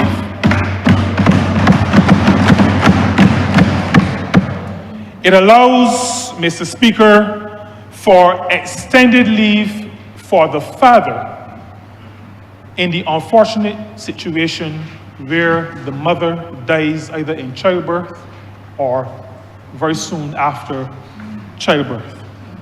It prohibits discrimination in employment on the grounds of paternity.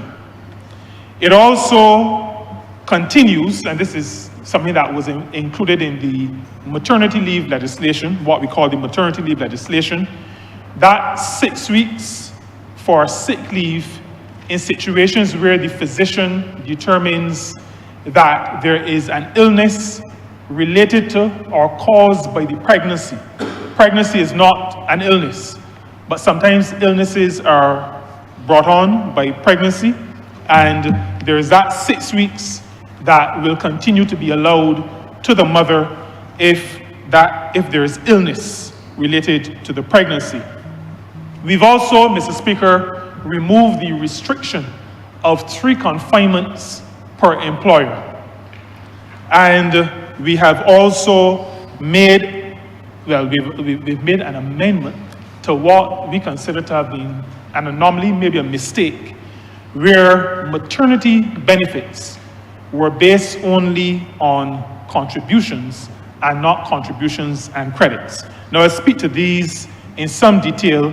I will endeavor not to detain the House overly or past what is necessary and reasonable, but I have to give some detail on these various provisions. Now, the extension of maternity leave.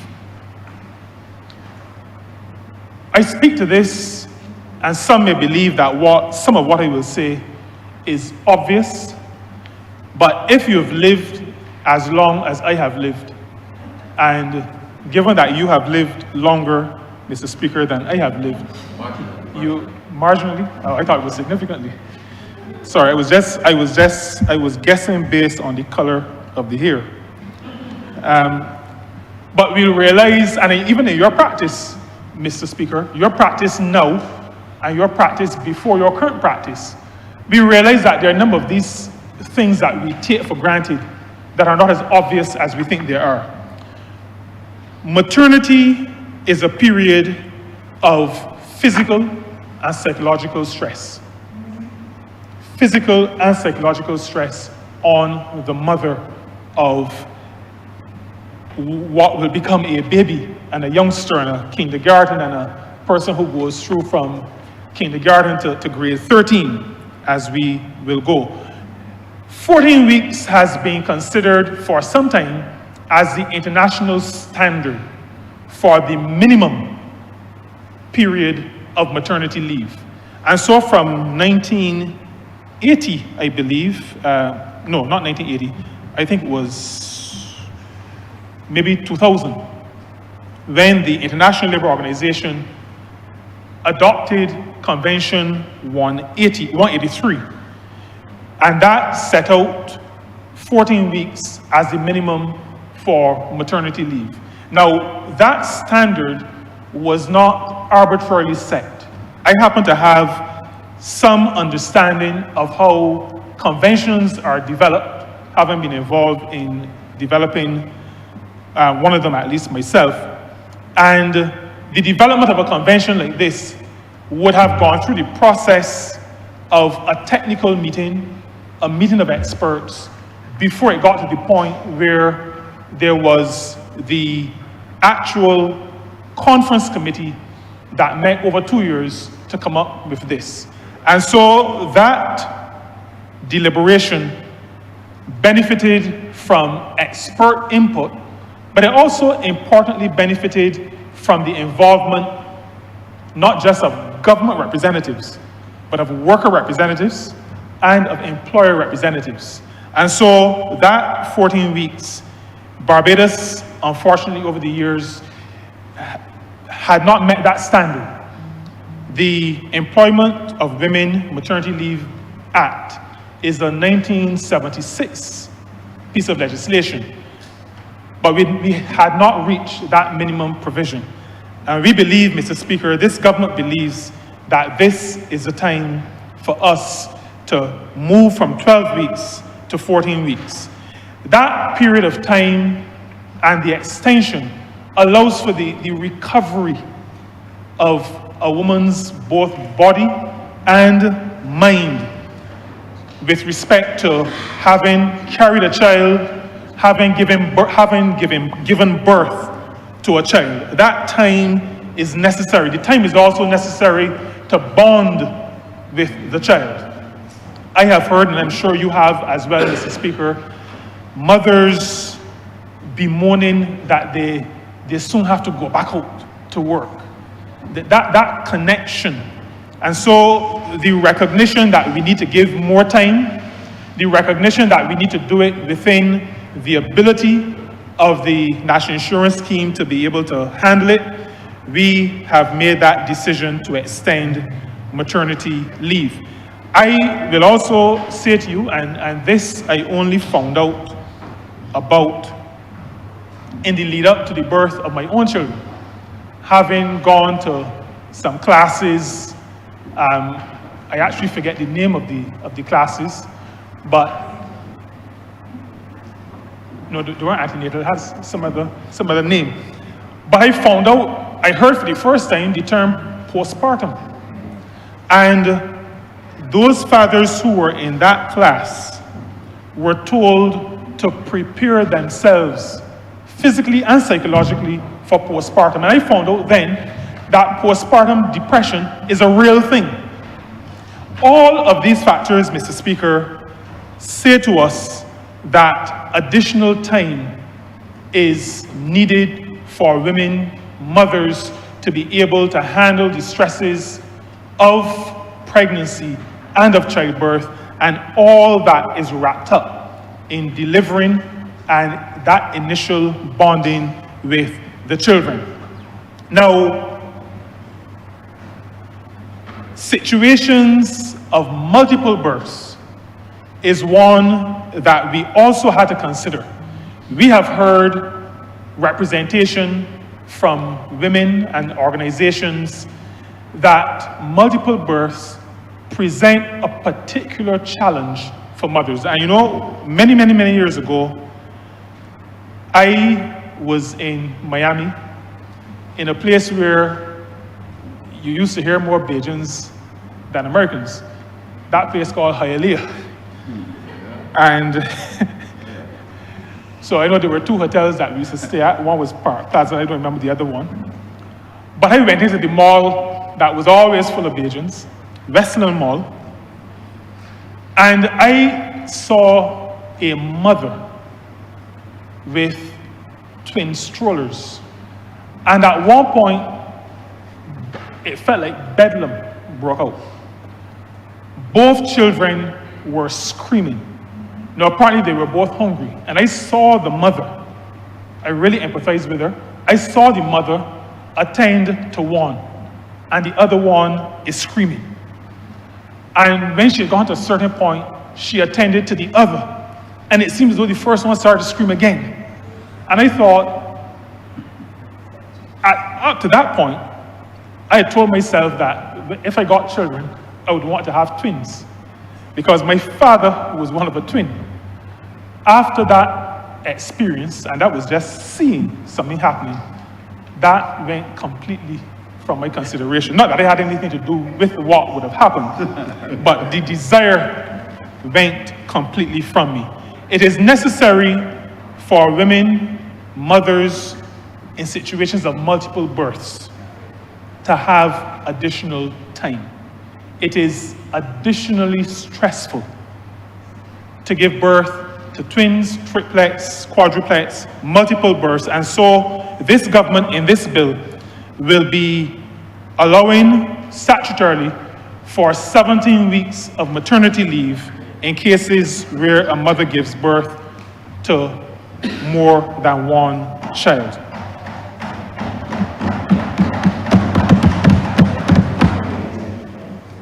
I mentioned that one of the points of this piece of legislation is the change from maternity grant to child grant. Now, the grant has always been for the purpose of assisting with the raising of the child. But the philosophy underlying referring to it as a maternity grant presupposed that all raising of children was on the part of the mother. Now, we know that that is not the case. And in our focus on ensuring that both by word and action, we speak to the realities of our society, we are using this opportunity to change from maternity grant to child grant. From time to time, and increasingly, the mother of the child is not the primary caregiver. But we will continue to use the same process as in the existing legislation, so that the presumption will be that the mother is the one given the primary responsibility. But if that is not the case, then those persons, those officers at the National Insurance and Social Security Service will then move to the father. And if the father is not the one giving the primary care, then the other relative or other person who is the caregiver. That person, whoever that person is, will be the one in a case where there is a grant. That person, that primary caregiver, as determined by the officers in the National Insurance and Social Security Services having gone through all the processes, will be the recipient of the child grant. I mentioned that one of the major points, or one of the major developments that brings us to this chamber to debate this bill today is the establishing of paternity leave. It is necessary for full parental participation in the raising of our children. And full parental participation means that both mothers and fathers must be involved in the raising of our children. And so for the first time in our country's history, we will be allowing statutory paternity leave for fathers. That leave will be for a period of 3 weeks.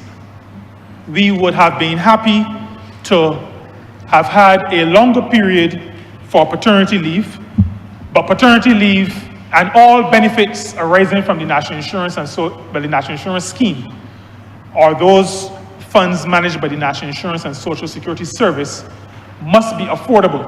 And that is why it started by indicating that we are at this stage due to, among other considerations, 2 reviews by the actuary to make sure that what we are doing today is sound, sustainable, and does not impact the viability of the National Insurance Scheme.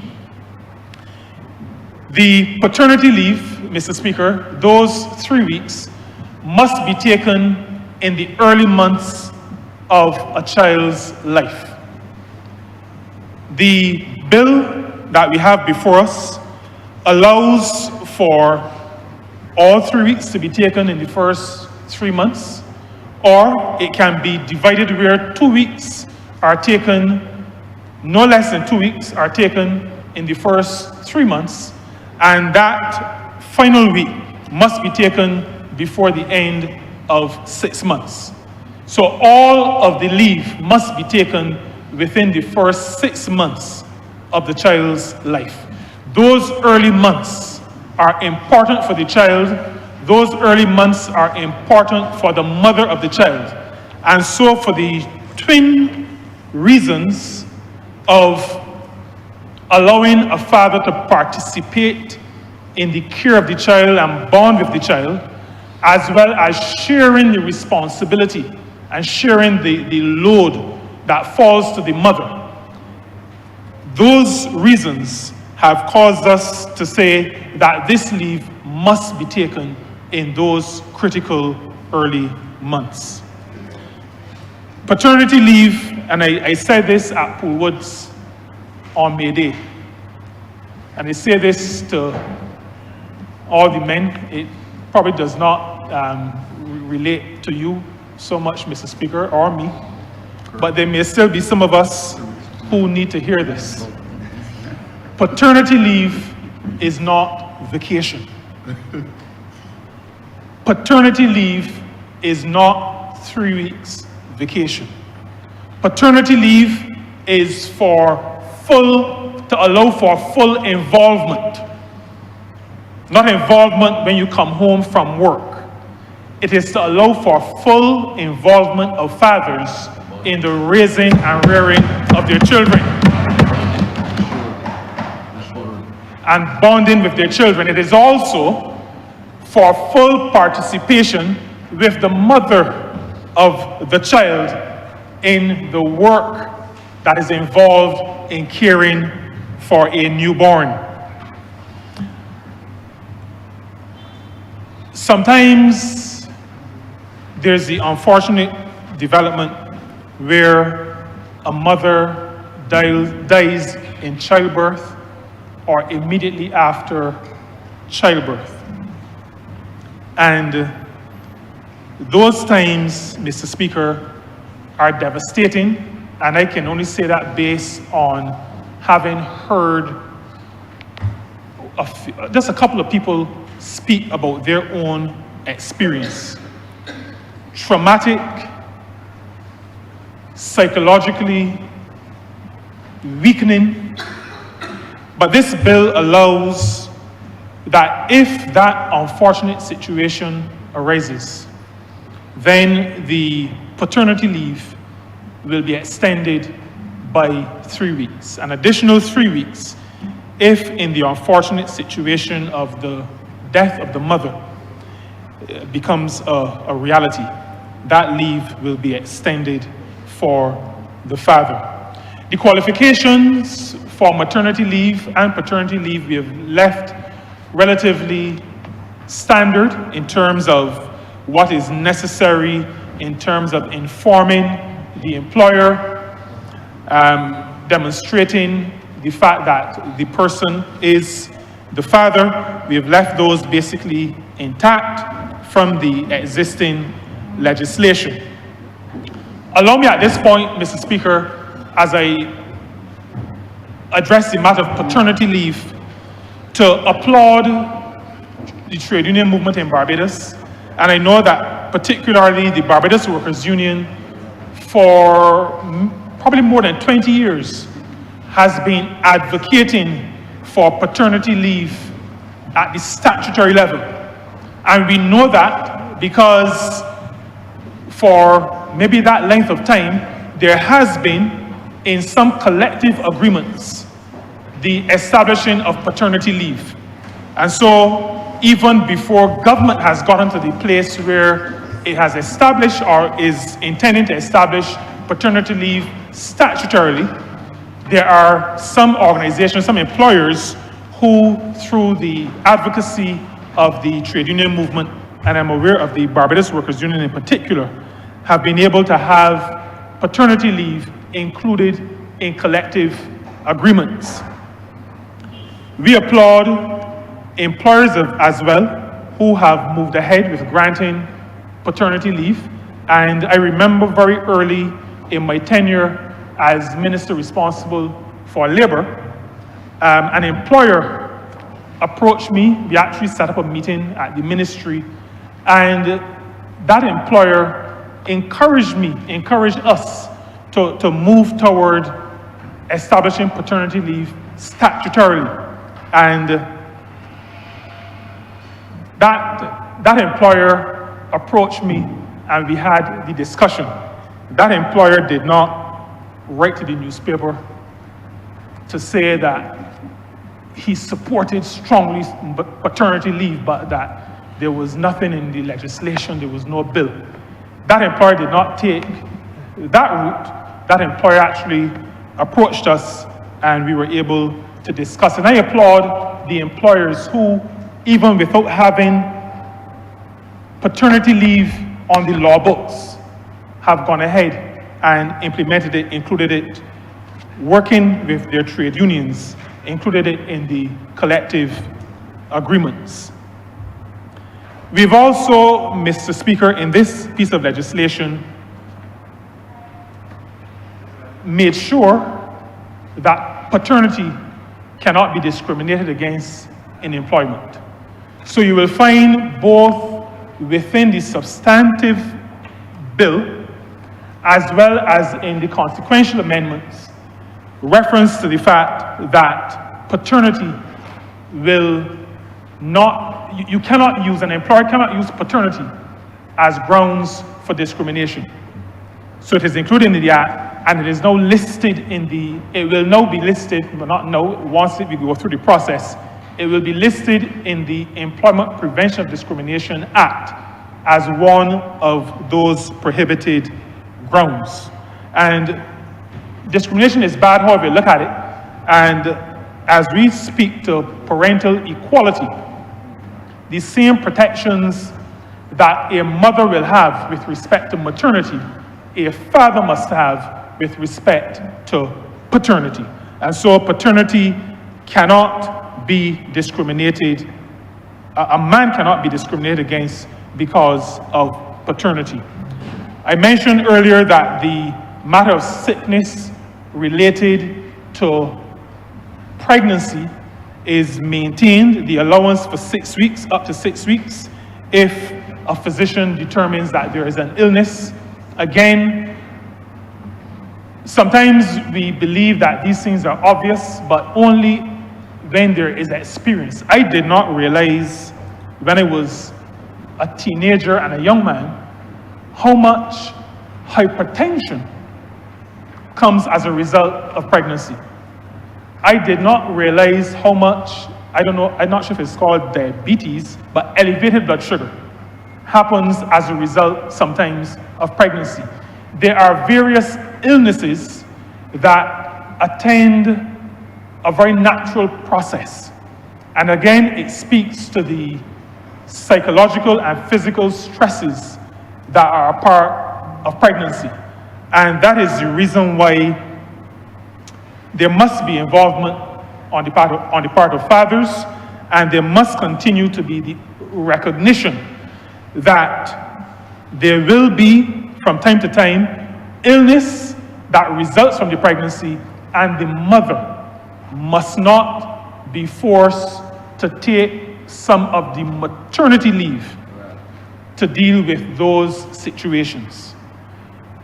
Pregnancy is not an illness. Maternity leave is for pregnancy. Attending illnesses have to be treated separately, and so that 6-week period continues to be provided in the bill that we are debating here in this chamber today.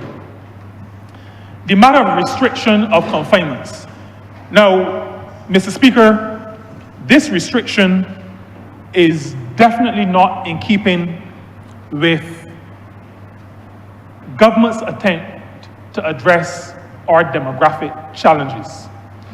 In the ministerial statement that was shared earlier by the Honourable Member for St. James North, I heard him to say that there was a time when our school complement was over 50,000. I also heard him to say that it has now reached somewhere in the vicinity of 30,000. That is a significant decline. I will also say to you that restricting confinements flies in the face of the results of the Population Commission report. It flies in the face of the actuarial review. It flies in the face of the census that was recently concluded. The replacement rate for our population has been determined to be 2.1. 2.1 births per woman. 2.1. Replacement.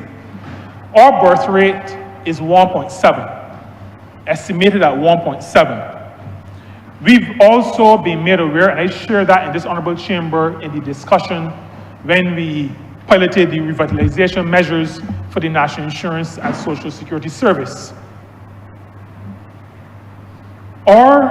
The number of children taking the Barbados Secondary School's entrance examination, the common entrance, has gone from 4,500 this year to under 3,000.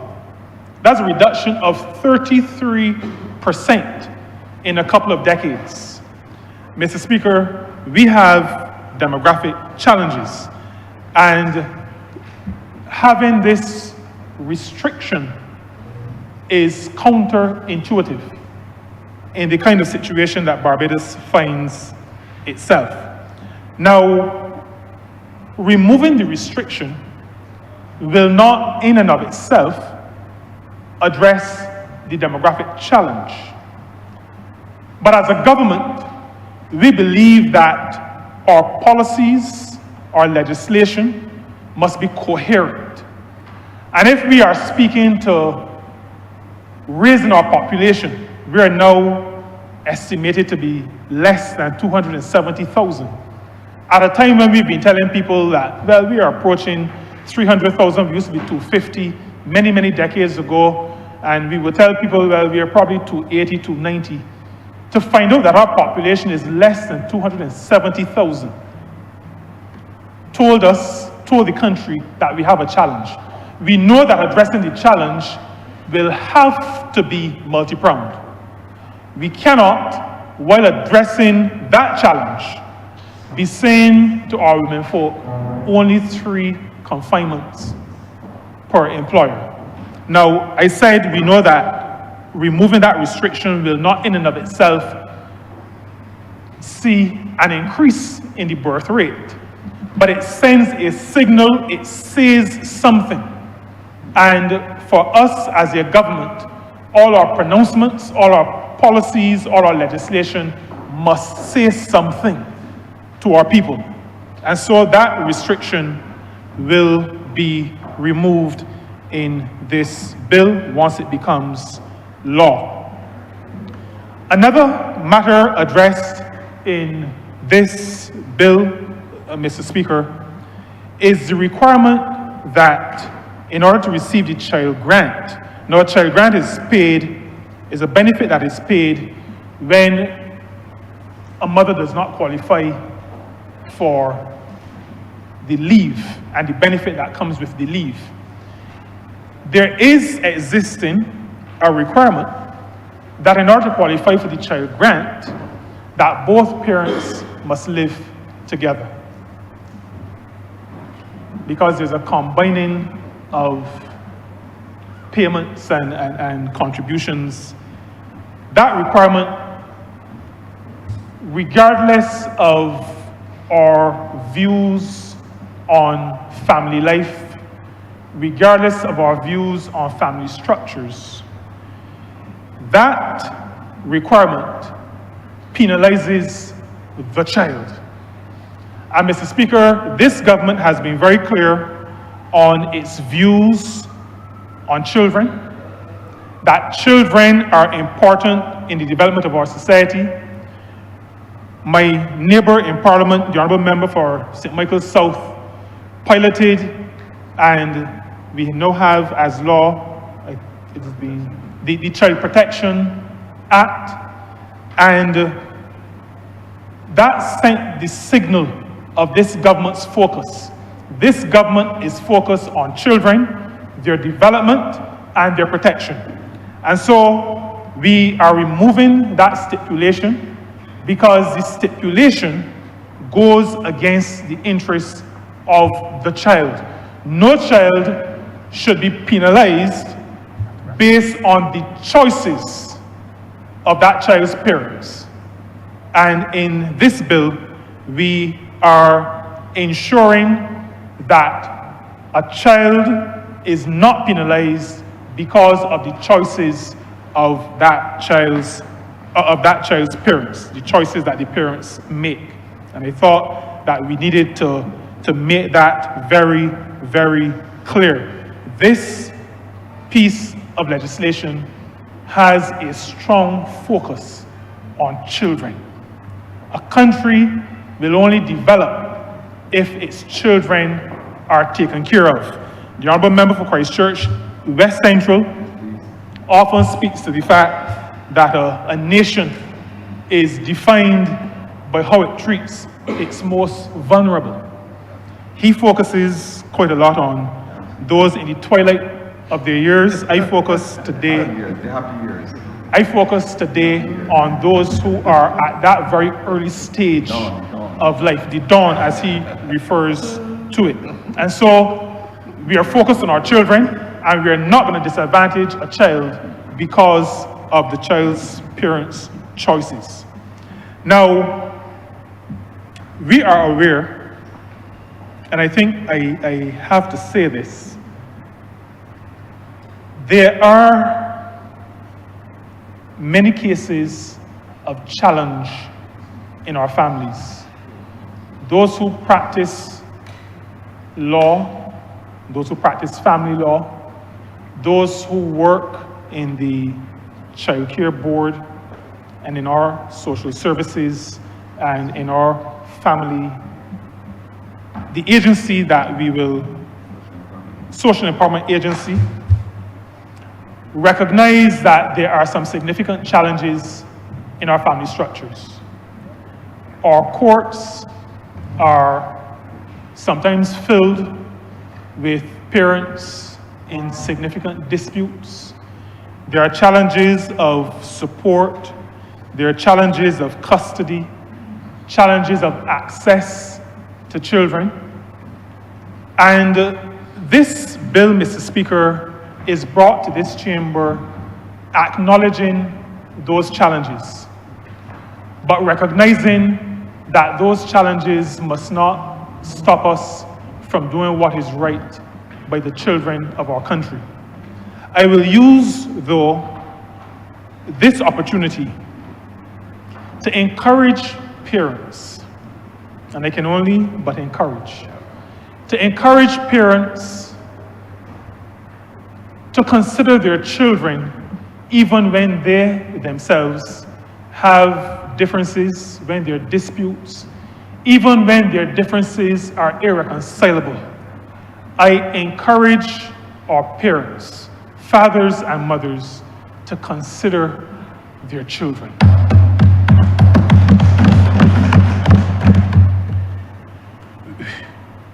There must be some level, as much as you may hate a person, there must be some level of cooperation for the sake of the child. I'm not being prescriptive about what is to happen, but I'm just asking parents, even in dispute situations, to consider their children. Now, this bill, Mr. Speaker, and its consequential amendments also removes a stipulation which prevents a mother whose child happens to be born outside of Barbados from accessing benefits. Now, we know why that stipulation was placed in the initial legislation.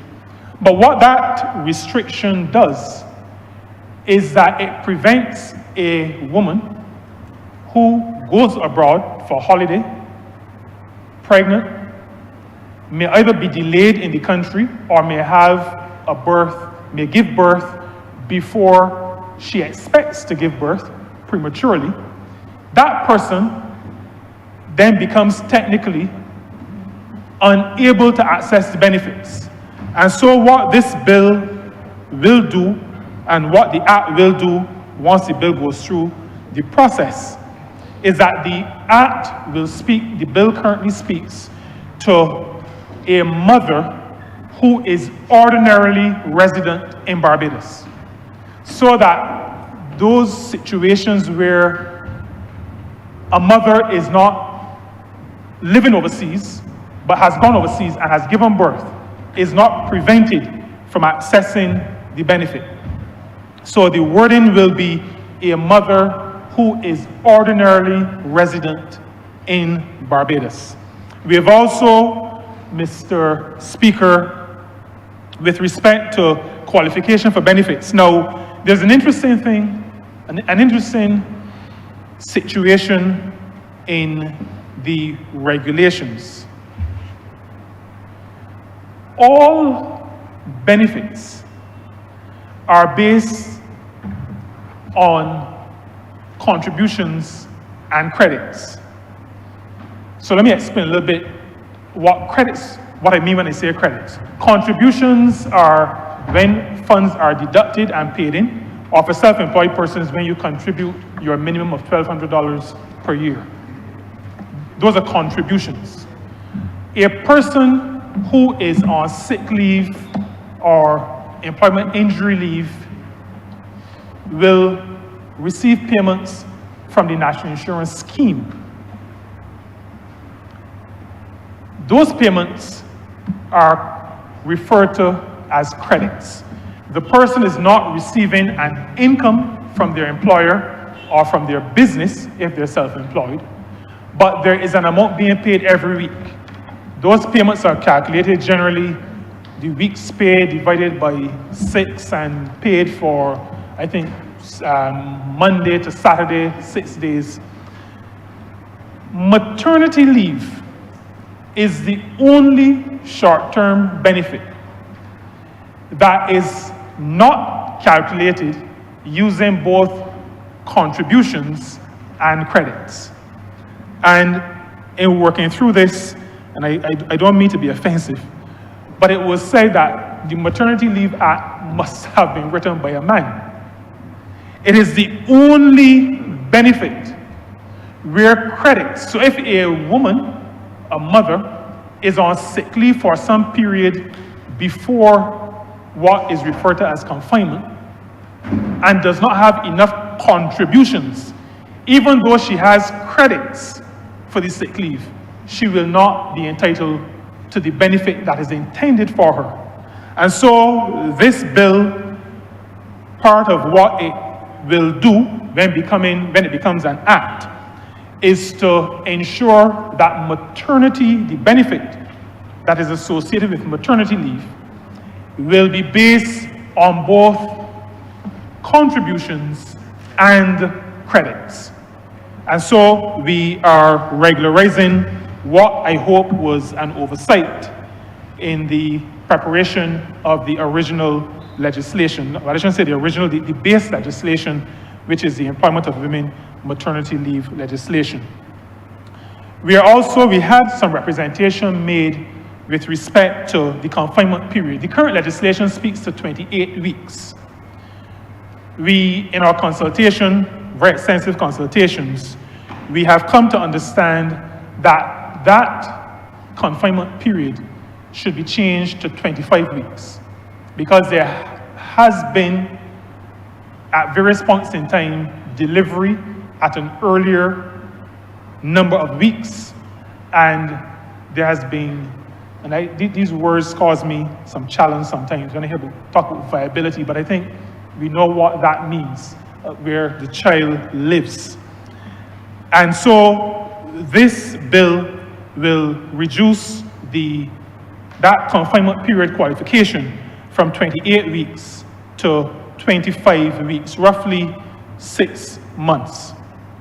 Now, the bill also continues to include that there are offenses if an employer refuses to adhere to the legislation that is standard. There's also an offense if an employee knowingly gives false information related to maternity or paternity. So that is to say, knowingly try to play or abuse the system.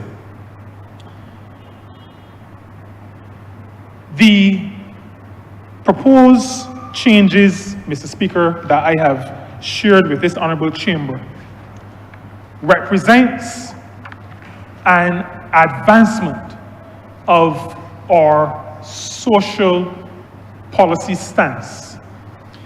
It has been done recognizing that the National Insurance Scheme is in a position at this time, after government has implemented most of the revitalization measures, after government has done its recapitalization of the fund, and after measures have been put in place to ensure sustainability of the fund. The actuary is of the view that the National Insurance Fund is able to accommodate these developments that I have shared today contained in this bill. I will also say to you, Mr. Speaker, that when Cabinet took the decision, we took the decision on what I refer to as a worst case scenario. What I mean by a worst case scenario is that it assumed an uptake by fathers 50%. That 50% of fathers will take advantage, will use the provision for paternity leave. Now, I say worst case because there has been no paternity leave program put in place, statutory, that has seen a 50% take up. That is unfortunate, but I say that to say two things. One is that the impact, the initial impact on the National Insurance Scheme will not even be as much as we estimate it to be, but I'm also saying it to use it as an opportunity to encourage fathers to use it. I would love, the Cabinet would love, the entire Barbados Party government would love if Barbados was the first country to have a 50% take-up of this measure. We would be happy, Mr. Speaker. I encourage fathers to take it, to use it for what it is intended to be used for, to bond with children, to share the care work with mothers, and ultimately to build a better society. Now, this bill is titled the Family Leave Bill, or will be titled, but the bill is titled the Family Leave Bill. And the act will be titled the Family Leave Act 2025. Family leave is ordinarily understood to be leave that is given that can be shared between the mother and the father as determined by the mother and the father. This bill is titled the Family Leave Bill, but the bill does not include leave that can be shared. And that is because as this government enacts legislation, develops policy and enacts legislation, we are always looking not just to the present, but to the future. And so we, as I said right at the beginning, family leave is used as an umbrella for maternity leave and paternity leave. But it is our intention as we move forward and as whenever the next election is, I don't want to risk asking the Honourable Member for Christchurch South. He called the last one, I don't know if he will call the next one. But whenever that is, I expect that we will be able to come back and further develop this legislation. As we move forward, we have to create, and once the scheme is able to accommodate it and continue to be sustainable, we have to move forward and have that period of leave, some additional leave, where mothers and fathers can decide how they apportion it. At this point, we are establishing that minimum for fathers. It could be more if at a future time we have a situation where there is that leave that can be apportioned. There is also the expectation that we will be able to include leave for adoptive parents as well. We believe that that is something that is necessary, and we will want to add that to this bill at some point in the not too distant future. Mr. Speaker, this bill, the Family Leave Bill, is an expression of our concern as a government for our children. It is also an expression of our recognition that the family unit is an important unit of society. It is a recognition that mothers and fathers play significant roles in raising the next generation, the generation after them. And so as a government and as a country, we must facilitate that involvement. We must facilitate their ability to be fully involved in that important responsibility. This bill reflects our concern that care work falls disproportionately on the women of our society.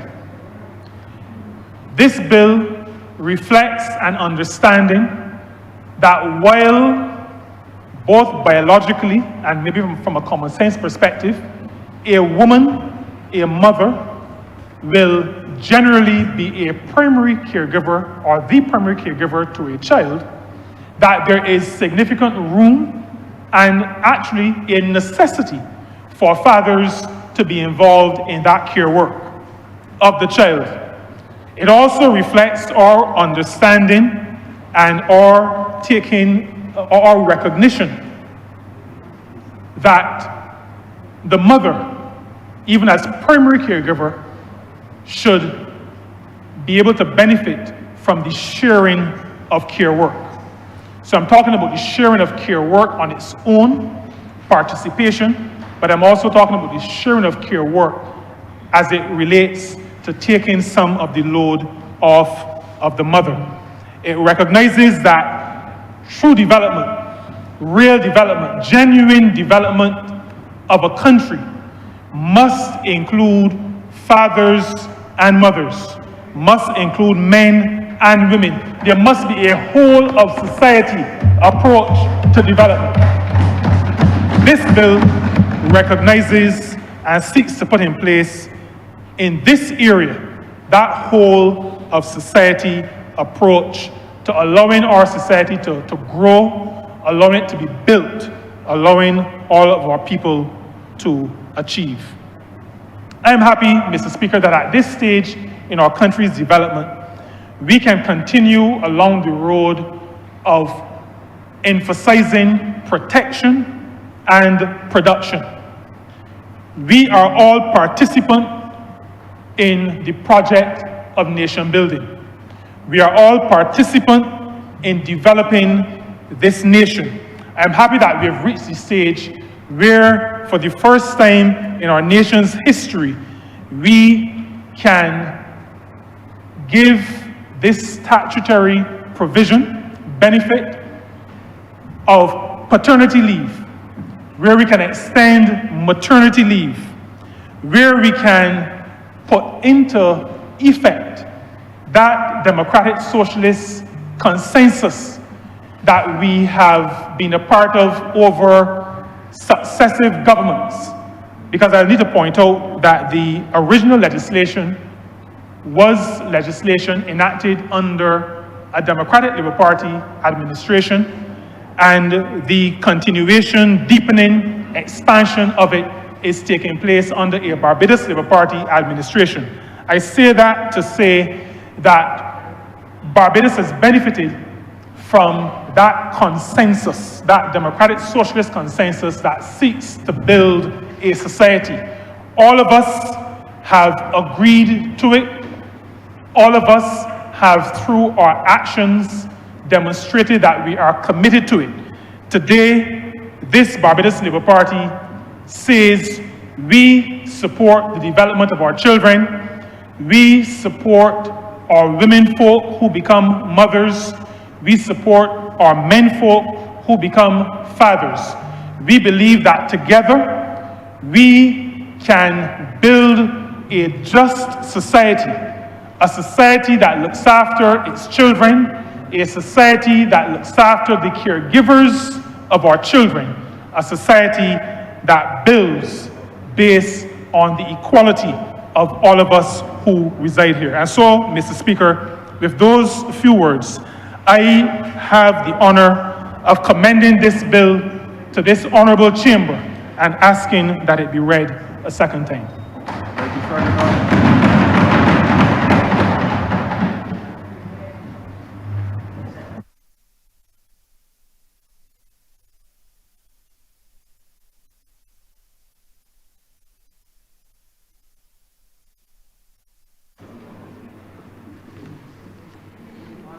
Yourself.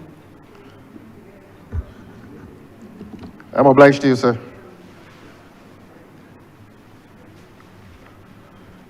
Just to send a message that I do not consider myself disadvantaged by receiving the legislation only when I came here and being given notice that this matter would have been debated yesterday afternoon. I'm not disadvantaged. I come here, sir, and I discover, as I always do, that the legislation is written in English, and I will offer my response to the legislation.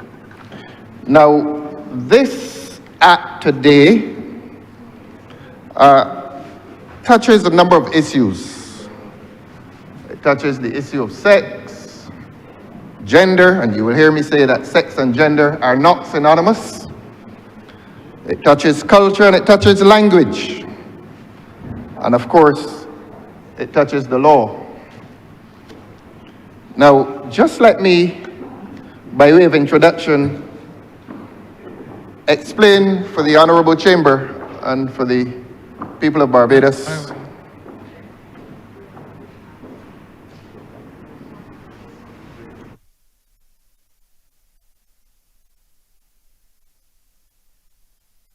I'm in your hands, sir.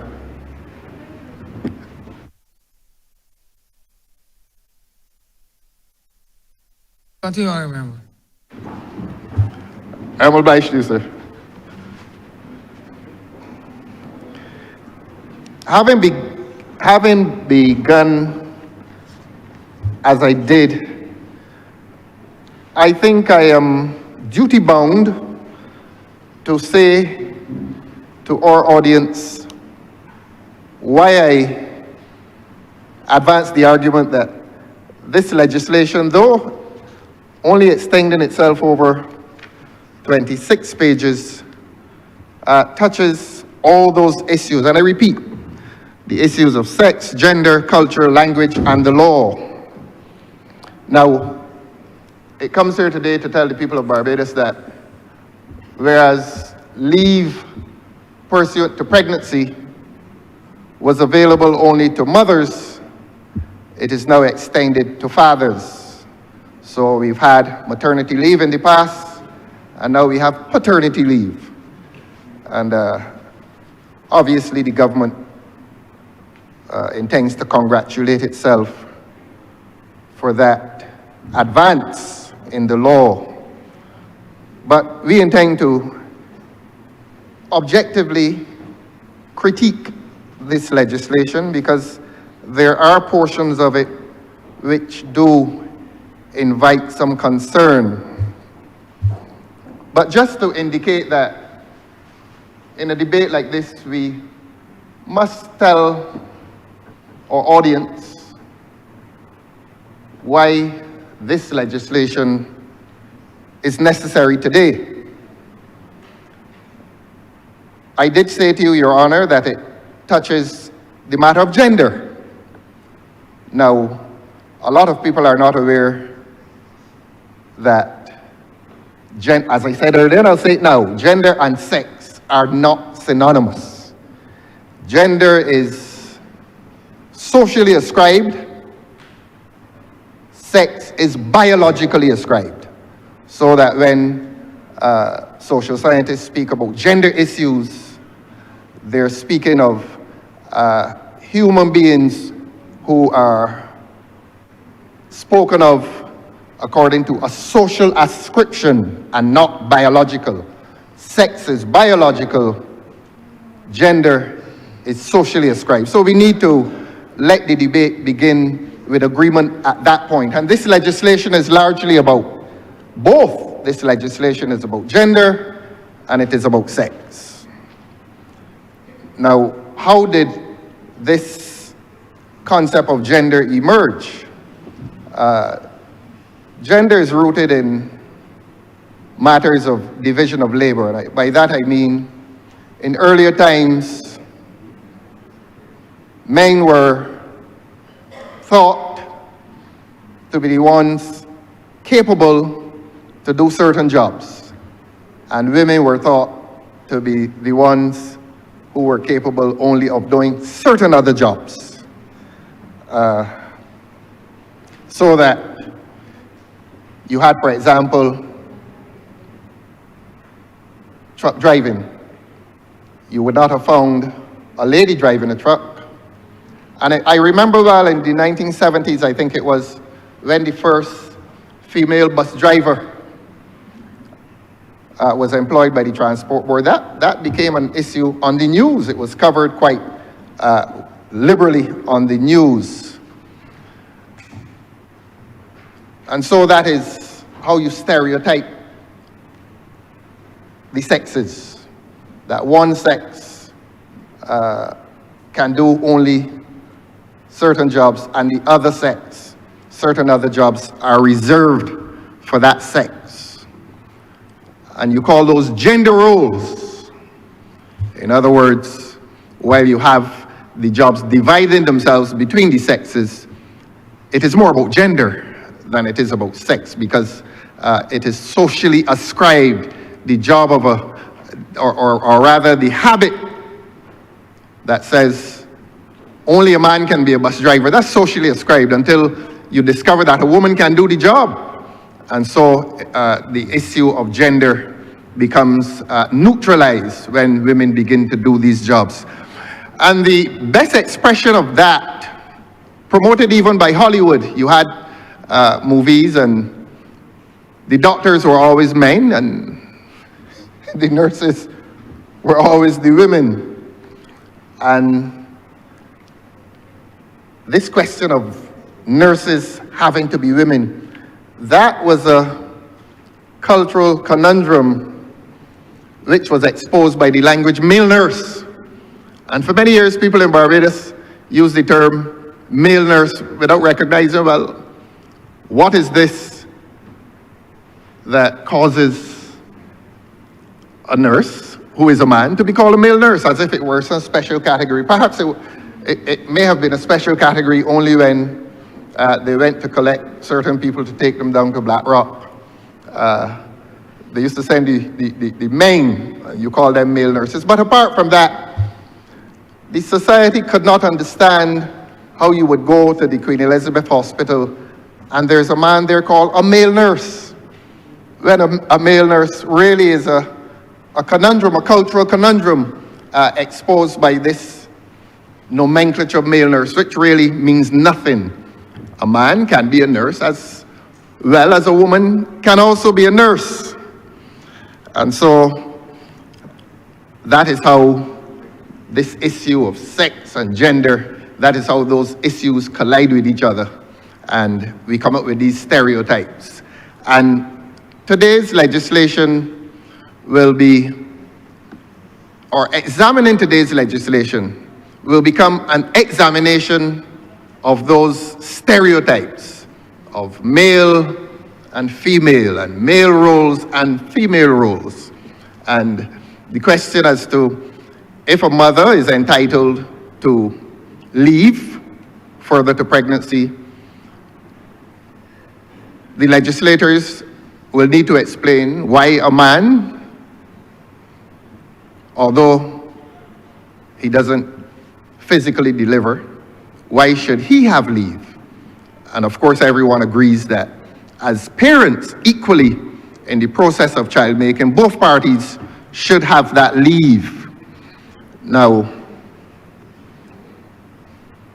I did say there's something of a cultural conundrum when we try to determine who is entitled to what and whether that should be based on sex or gender. And I'll be brief on this, sir. It was in the book, In the Castle of My Skin by George Lamin, when he came up with a very interesting phraseology for the first time in that book. Early in that book, he spoke of my mother who fathered me. Beg your pardon, sir. That's in the most famous Barbadian book, In the Castle of My Skin, written by George Lamin, my mother who fathered me. And here it was, Mr. Lamin was fusing gender roles, the phenomenon of the matrifocal family in Barbados, the family that was led by a woman where the father was physically absent. And that phraseology became so important that it became the title of a book by a sociologist. You know about that, sir. You're a sociologist. Look, I love to come here and address you on these matters. You're a sociologist and you're a lawyer, one of the few in this parliament. Edith Clark, the title of her book, My Mother Who Fathered Me. And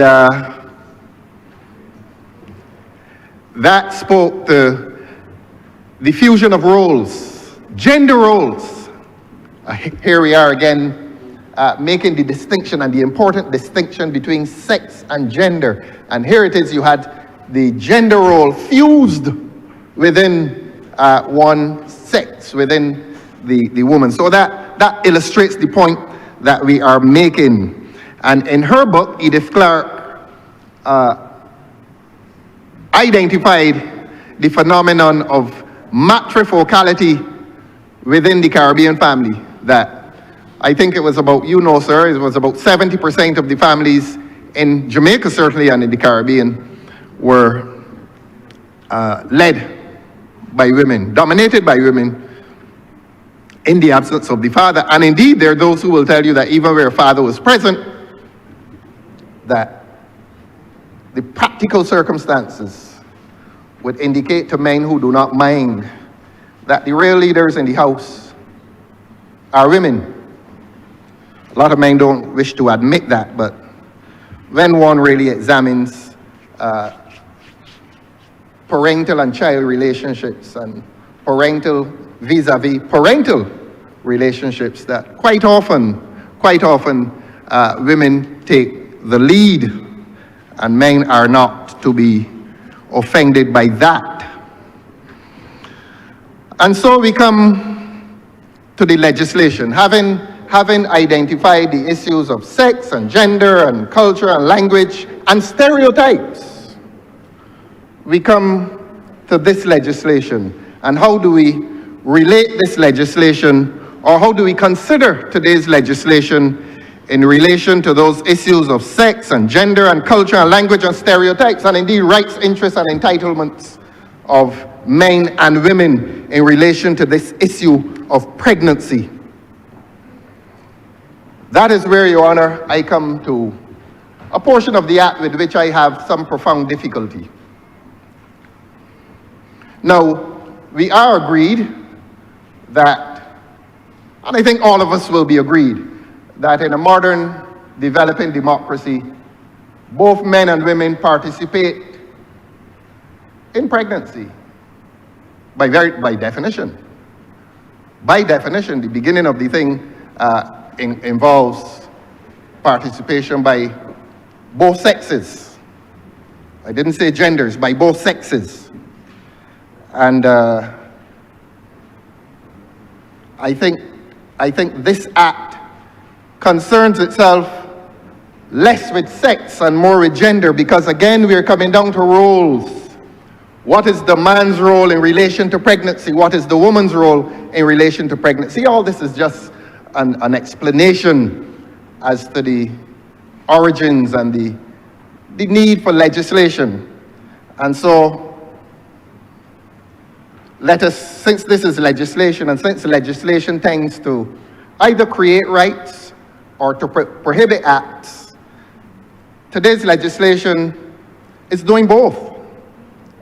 It is creating a right in the man, a right that a woman used to have, and the Honourable Member for St. Peter did correctly say that there was previous legislation, I think 1975, I think that is the year, in which the women were guaranteed by a very compassionate government and society. They were guaranteed maternity leave. So it is nothing new. What is new and what is progressive is the extension of the right of leave pursuant to pregnancy. You want now to extend that to men, and justifiably so, and justly so. But here's my difficulty with the legislation, and this is not to be contentious, this is not to confront the other side. I think a mature parliament is such a pleasant place to be. This is not a place where the ritual of insult must visit every proceeding.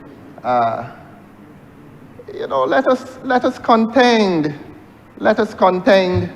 academically, intellectually, and morally.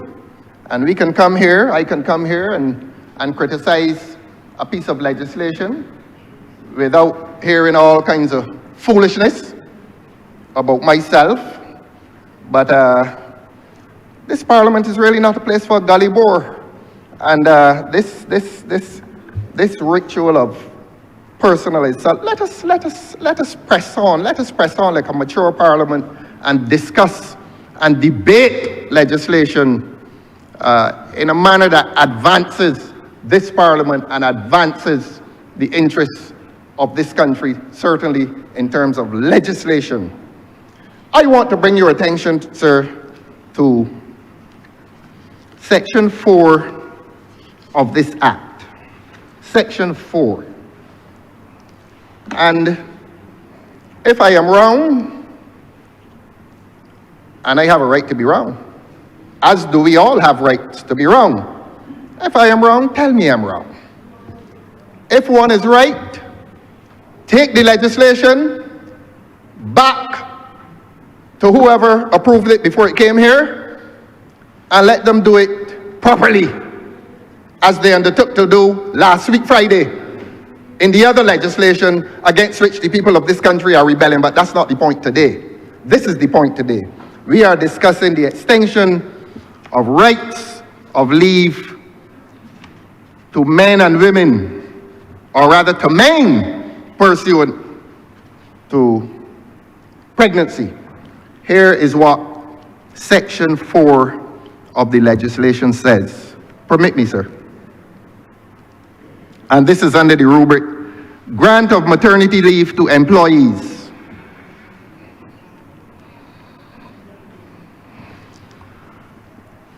A female employee, and this is Section 4, subsection 3. A female employee shall, in order to qualify for a grant of maternity leave, be employed for at least 12 months in continuous employment by the employer from whom she requests such leave. Now, what that seems to be saying to those of us who read it in English and understand it in English and understand English,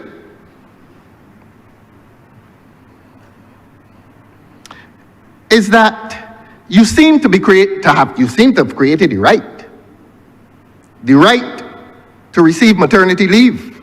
But here it is, the legislation which gives the right is also making that right conditional on the period of employment. So I suppose you're telling the lady now when she can become pregnant, within the context of her employment, that she must be employed for at least 12 months in continuous employment by the employer from whom she requests such leave. Now, we spoke of a convergence or the intersection of matters of language and culture and stereotypes. Now, pregnancy is biological. Employment is commercial. Here is this legislation seeming to create a situation in which biology meets commerce. Now, everybody has a right to become pregnant.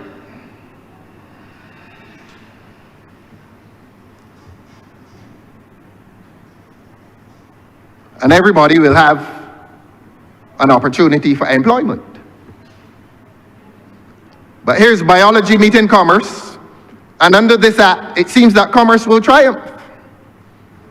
Because you're saying to a lady that she can make an application, that she can qualify for a grant of maternity leave only if employed for at least 12 months in continuous employment by the employer from whom she requests such leave. You've created a right. You've created a right further to what God creates biologically, but you're making that right conditional on man-made commerce. I have a right to be wrong. Maybe I'm wrong. And maybe there's something in this legislation, maybe there's some proviso hidden somewhere that will say that one is wrong. And I invite the Honourable Member for St. Peter to take a note and to get up and correct all of us who are making this point, that biology meets commerce and commerce triumphs, because this legislation is saying to a lady that she can apply or she qualifies, I beg your pardon, that she qualifies for maternity leave only if, from a specific employer, only if she has been in that employment for 12 months. Now, I did hear the Honourable Member for St. Peter speak of the democratic socialist ideal. I don't know how this fits within the democratic socialist ideal, that you're asking a lady to somehow locate her pregnancy within a period of employment. I don't think that's very kind, you know. I don't think that is very kind.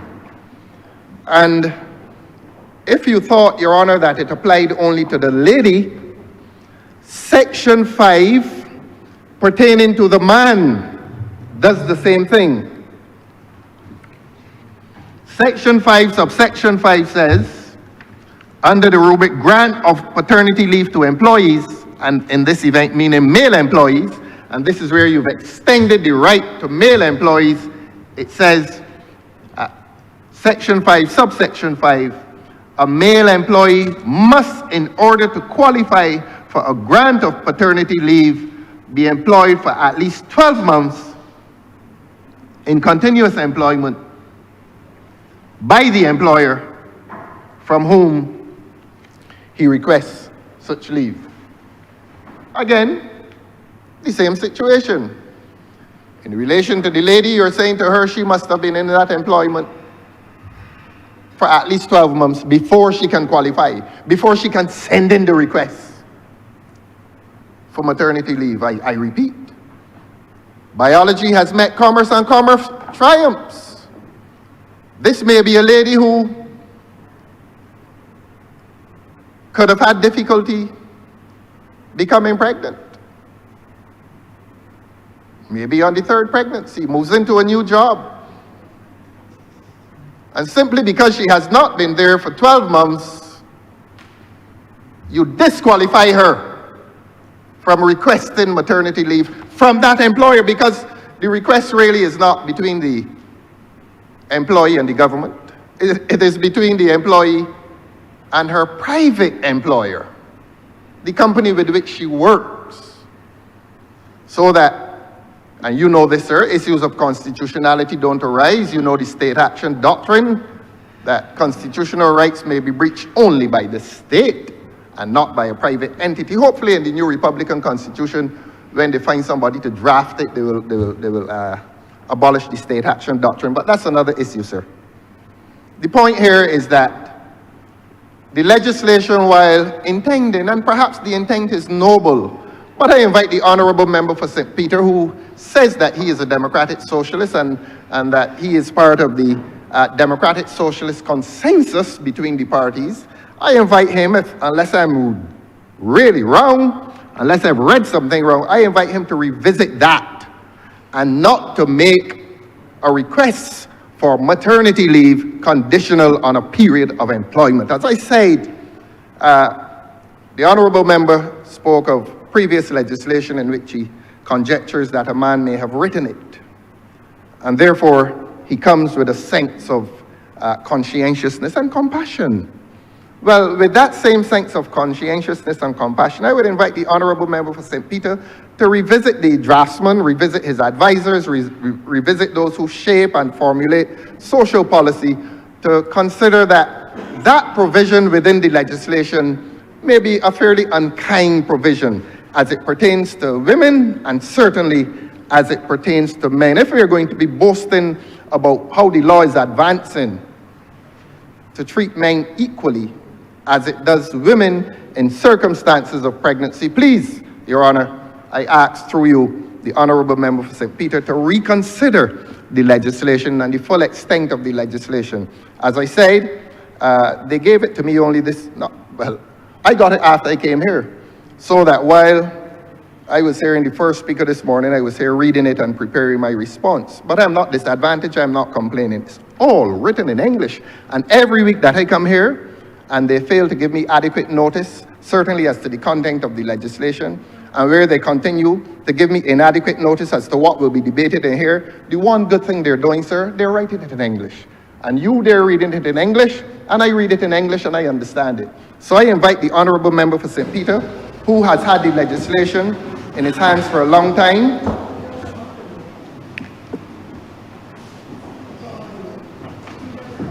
Honourable Member for... Thank you, Mr. Speaker. I really didn't want to have to raise on a point of order, but the honourable member is indeed misleading the House. Now, I'm sure he takes great pleasure in tainting others, but I will not, in this position as Leader of Government Business, allow him to taint me along with the others. And, sir, I want to make it very clear that notice was given of this bill by the Honourable Clerk of Parliament. We would have received notice of the bill via email, as all honourable members do. Perhaps because the honourable member has not spent a lot of time in this place, he's not aware that he should be checking his emails or that he should be checking the parliamentary website from time to time to see when the bills are updated. But in addition to that, and notwithstanding the fact that that is the process, I also, Mr. Speaker, on every occasion ensures that the honourable member, through his 2 cell phone contacts that I have been given, provide him with an update as to the bills that we will be doing and introducing into this place, and pay him the courtesy of so advising if there is a short notice or if it is that there is something that is being done in an emergency. So I would not want honourable members in this place or anybody who is listening to believe that the honourable member in any way is being disadvantaged by the provision of notice being given in relation to this matter. And I would go further, Mr. Speaker. On the last occasion when we reconvened to come back to this place, the honourable member, if he checks either of his 2 cell phones, will see a message indicating what we were doing last week, Friday, and he will also see a message indicating what was on the order paper coming for this particular Tuesday. And therefore, the honourable member's comments should be struck from the record because it is inaccurate and it is misleading. I thank you, Mr. Speaker. Honourable member, sure that is in his cell phone. You're sure of that? I'm absolutely positive, and if I need to make my cell phone messages to the honourable member available to the House Right, for the so that- records, I am prepared to If you so do. want veracity in relation to the evidence, as the presiding officer, I can ask for the availability of the document to make it a document of the House so that that be the most clarification that he need. Right. If he's not aware, I will ask him if he has those 2 cell phones available and if he has the correct numbers, just for verification purposes. Continue, honourable member. Honourable member, you refer the Leader of Government Business. You wish to refute what has been said in this honourable chamber, just for purposes of elucidation and clarification. I am going to repeat, sir. Oh, they're still talking. No, continue, honourable. I am going to repeat that I'm not complaining about anything. Oh, no, I didn't ask that. I mean, as it relates to the notice, you made a statement. Honourable member, you made a statement in relation to having been provided with short notice, which again spoke to your inability to read thoroughly what is now before the House.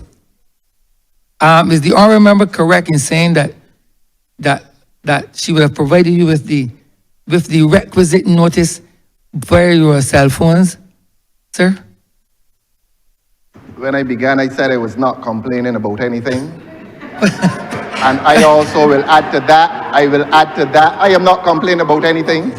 And if you press me, sir, at 5, and I'm not complaining, I have told you, sir, it is written in English. And I will say that I got it at 5:45 p.m. yesterday, and it matters not to me. It is written in English, it came to me at 5:45, the legislation I read in here today, and apart from that, 5:45. apart from that, I have no desire to speak with the Leader of Government Business at night. Right. It was not 5:45. I have no such desire.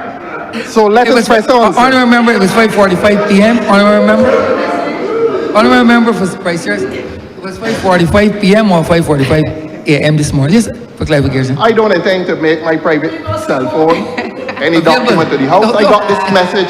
It was transmitted at 5:45 p.m. post-meridian.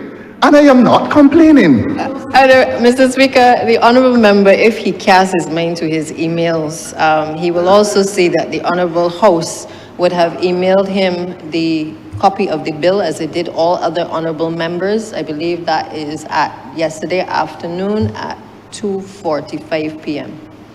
And that was followed by my message to him, reminding him, because I know that he does not check his cell phone for his constituents, and he doesn't check it sometimes for the House, but I pay him the courtesy, as I did when he was on this side, and make sure that he is aware of what is being conducted in this place. I repeat that the honourable member was given notice that the family leave bill would be coming on today's date, the 12th of August, and I reminded him yesterday afternoon, after the notice was given and the bill was laid, that he would have been able to review it for preparation for today's sitting, Mr. Speaker. Honourable, thank you. But he said he's not complaining, so he can continue. He's not complaining. Much obliged, sir. Much obliged. As to the honourable member's desires to speak to me at night, I think the lady doth protest too much. Let us press on, sir. I will have the conversations during the sunlight hours. Now, we were within the body of Section 4, subsection 3 of the legislation, and in what we hope will be more sober exchanges, we are inviting the Honourable Member of St. Peter, who describes himself as a democratic socialist, beg your pardon, sir, to revisit sections 4.3 and sections, I beg your pardon, let me say that again. I will invite the Honourable Member for St. Peter to revisit sections 4, subsection 3 and section 5, subsection 5 of the legislation, which seem to limit a right which is given, the right to maternity and paternity leave respectively, is now limited, and not only limited but conditional upon the period of employment. That you cannot in this country be employed for less than 12 months and make an application for maternity or paternity leave. In fact, the legislation said you do not qualify. So that if the God-given beauty of pregnancy occurs at any time, and that time occurs when you are in employment for 11 months, there we are. You do not qualify. As I said, biology has met commerce, and under this government's legislation, commerce has triumphed. Yet we call ourselves democratic socialists. But let us go on and show how this sin, how this legislative sin is deepened. We turn the page and we come to section 11. Now, Your Honor, I have told this chamber that the rights pursuant to pregnancy, the rights of maternity and paternity leave have been limited or made conditional by commerce, by a period of employment.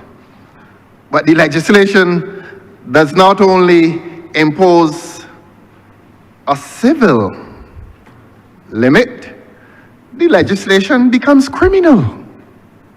At section 11, Your Honor, here's what it says. Section 11, subsection 2. An employee who knowingly gives false information pursuant to sections 4 and 5 is guilty of an offense and is liable on summary conviction to a fine of $10,000 or to imprisonment for a term of 24 months or to both.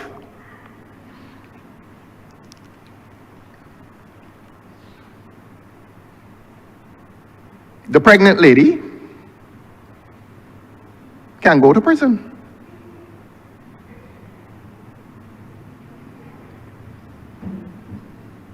the pregnant lady can go to prison. The father of the child who gives, according to them, false information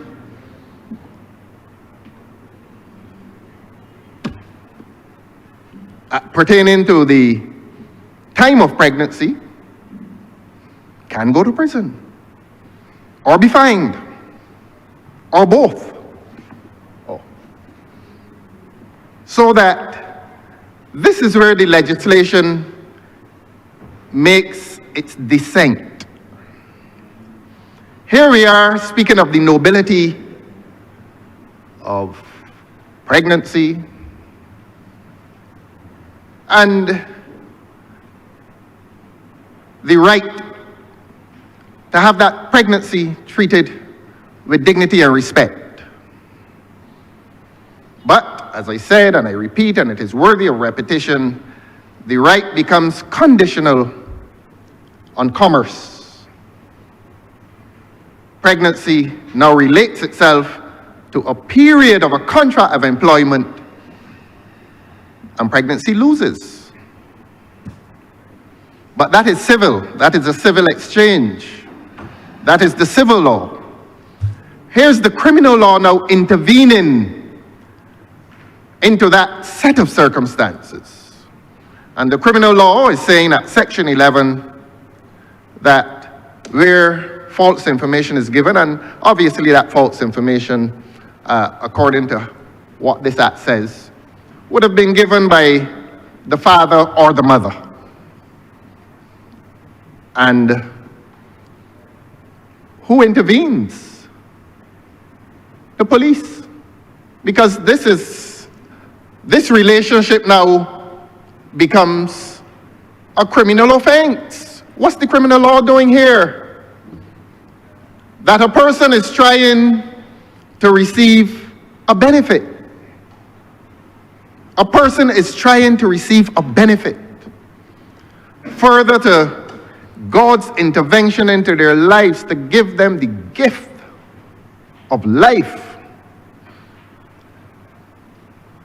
Further to pregnancy.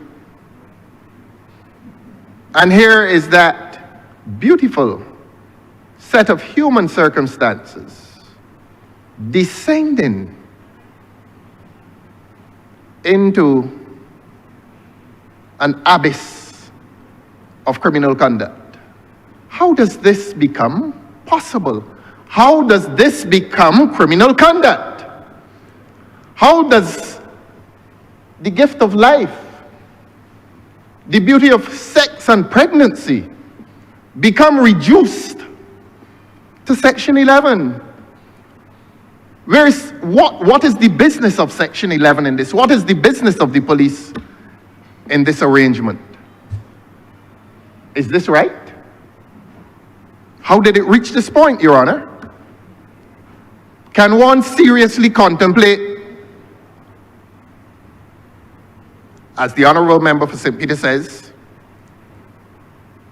in the invocation of democratic socialist principles, in having criminality into this arrangement, into this relationship? How does it get, for whose benefit? For whose benefit? The precious employer? Simply because somebody got pregnant? Simply because there may be information given as to dates that are inaccurate? I don't think, even if the framers wanted to do what they have done at sections 4 and 5, with which I disagree, but even if they wanted to leave it, even if they wanted to trample biology on the anvil of commerce, need they, so that they disadvantage both mother and father? They don't qualify for maternity or paternity leave. But need they have taken it into the zone of criminality, the zone of criminal conduct? What about that becomes criminal conduct? I don't think it is criminal conduct for the Employment Rights Tribunal not to have sat for the last many years and visited disadvantage on people who were dismissed from their places of employment. A lot of people in this country have been severely disadvantaged by the closure of the Employment Rights Tribunal. Nobody's getting locked up for that. But here we have what we felt, saw it for the first time when I came here this morning, what we felt was a harmless and noble piece of legislation coming to this Parliament on this day, suddenly criminalizing people. And the only thing they've done is that they've had sex, one becomes pregnant, and both of them become entitled to leave, but it says, no, you got to be employed for 12 months before you can qualify for that leave. Oh, okay, that's fine. That may be the government's position. But then the government goes farther and says, we can prosecute you in the criminal courts. And not only prosecute you, but we can imprison you for 2 years, or we can fine you $10,000, or both. Where's the crime? Where's the criminal intent? Where's the mens rea? Where's the actus reus?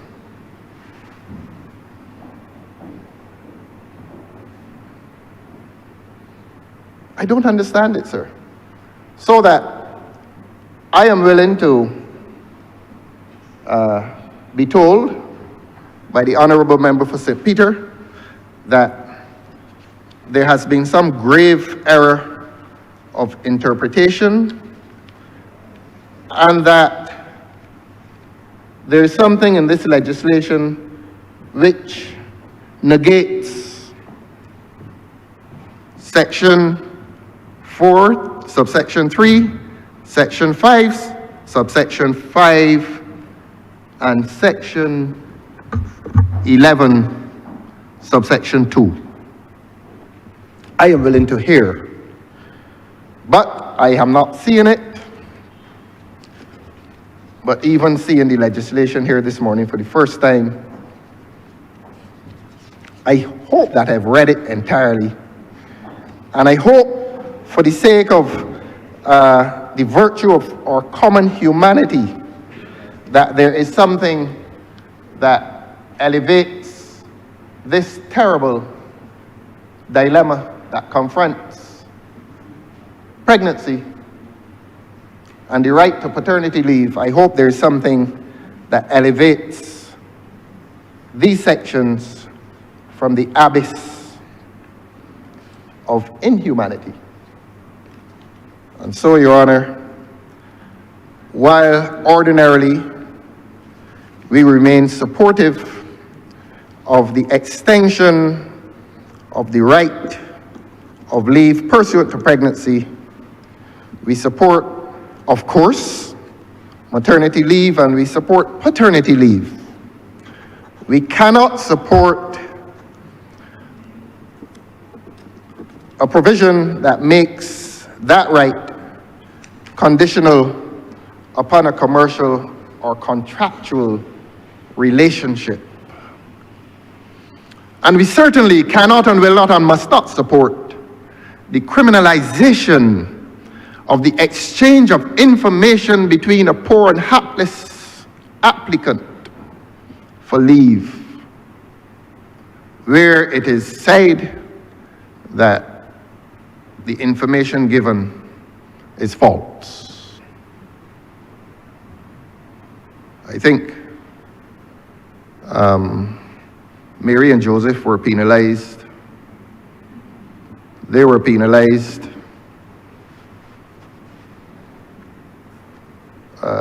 She was pregnant. A lot of people don't know that Mary was actually single. They weren't married, you know, sir. Mary was a single mother. But she was pregnant.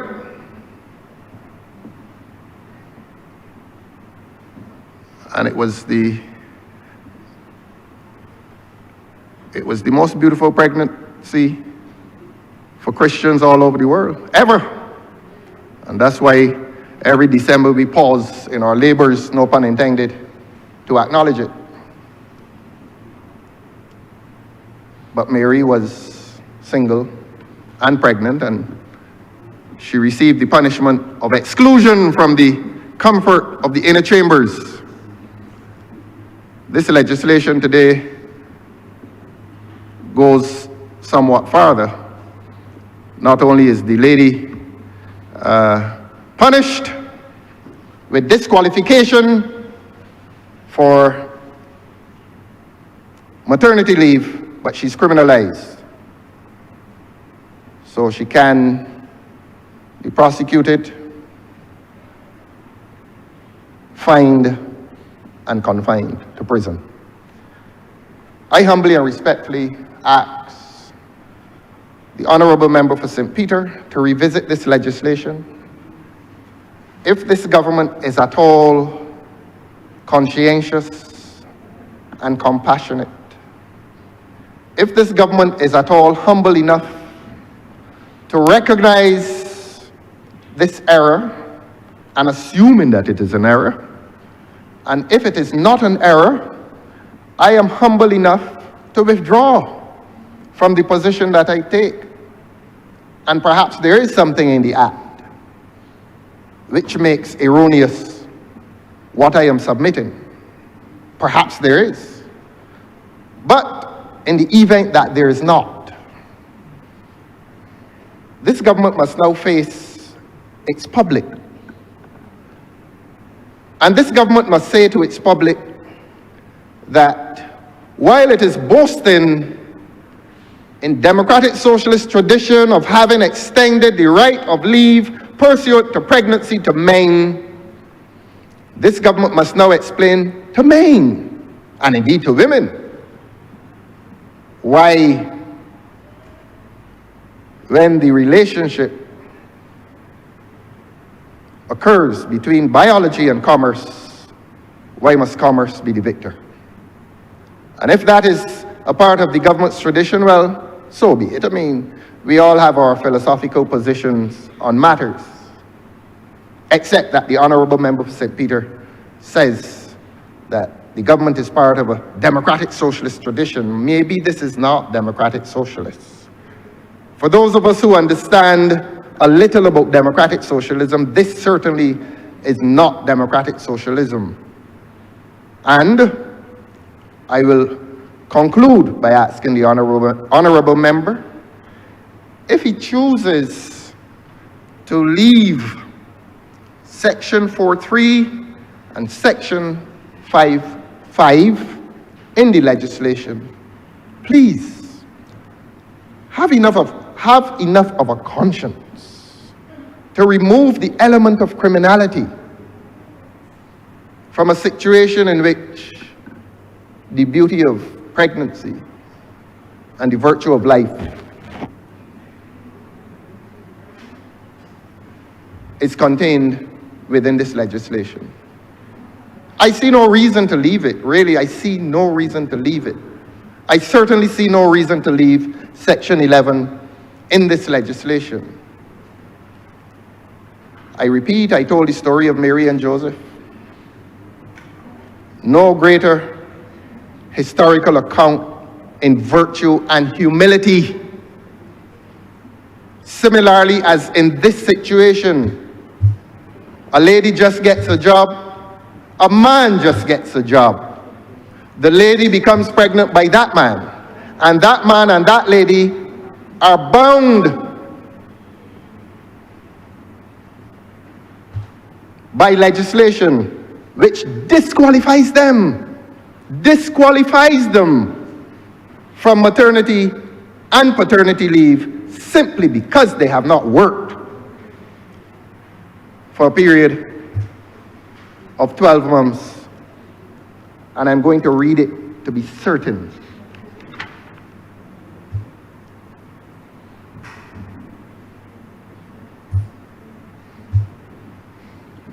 I'm going to read it for certainty, sir. And I'm going to read Section 5, subsection 5.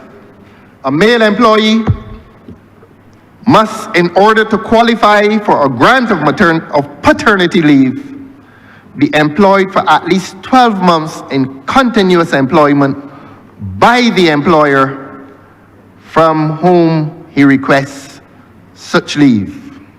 I repeat, sir, the rights of the mother and father become conditional on a period of employment, become conditional on a contractual arrangement. I don't think that is right. I really do not think that is right. I don't know how you manage somehow to relate pregnancy and the rights which flow from pregnancy to commerce and contract. I don't know. If that is a moral position, well, I accept that I am taking a moral position. And if that moral position is to be defeated by something called legal reasoning, I stay with the moral position. If that moral position must be defeated by commercial and contractual expediency, I continue to take that moral position. I cannot depart from it. I cannot depart from it because all of us in here know the story of the birth of the greatest man in circumstances of equal adversity. Equal adversity. And the punishment that his parents received, the indignity of the stable. Well, here is the modern stable of Joseph and Mary. Exclusion from the right to maternity and paternity leave simply because you have not worked with that employer continuously for at least 12 months. I don't know what is magical about 12 months. I don't. What we do know, and it is not magical, it is miraculous. Birth, the miracle of birth, which is responsible for the presence of all 30 people in this chamber. And how dare we as men and women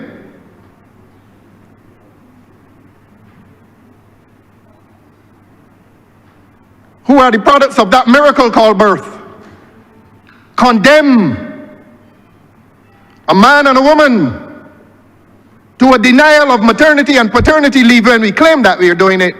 How dare we seek to further condemn them to a criminal court? I've said enough, sir. I'm obliged to you. Honourable Leader of Government Business. Thank you, Mr. Speaker. I therefore beg to move that the House be suspended until 3:15 p.m. 3:15.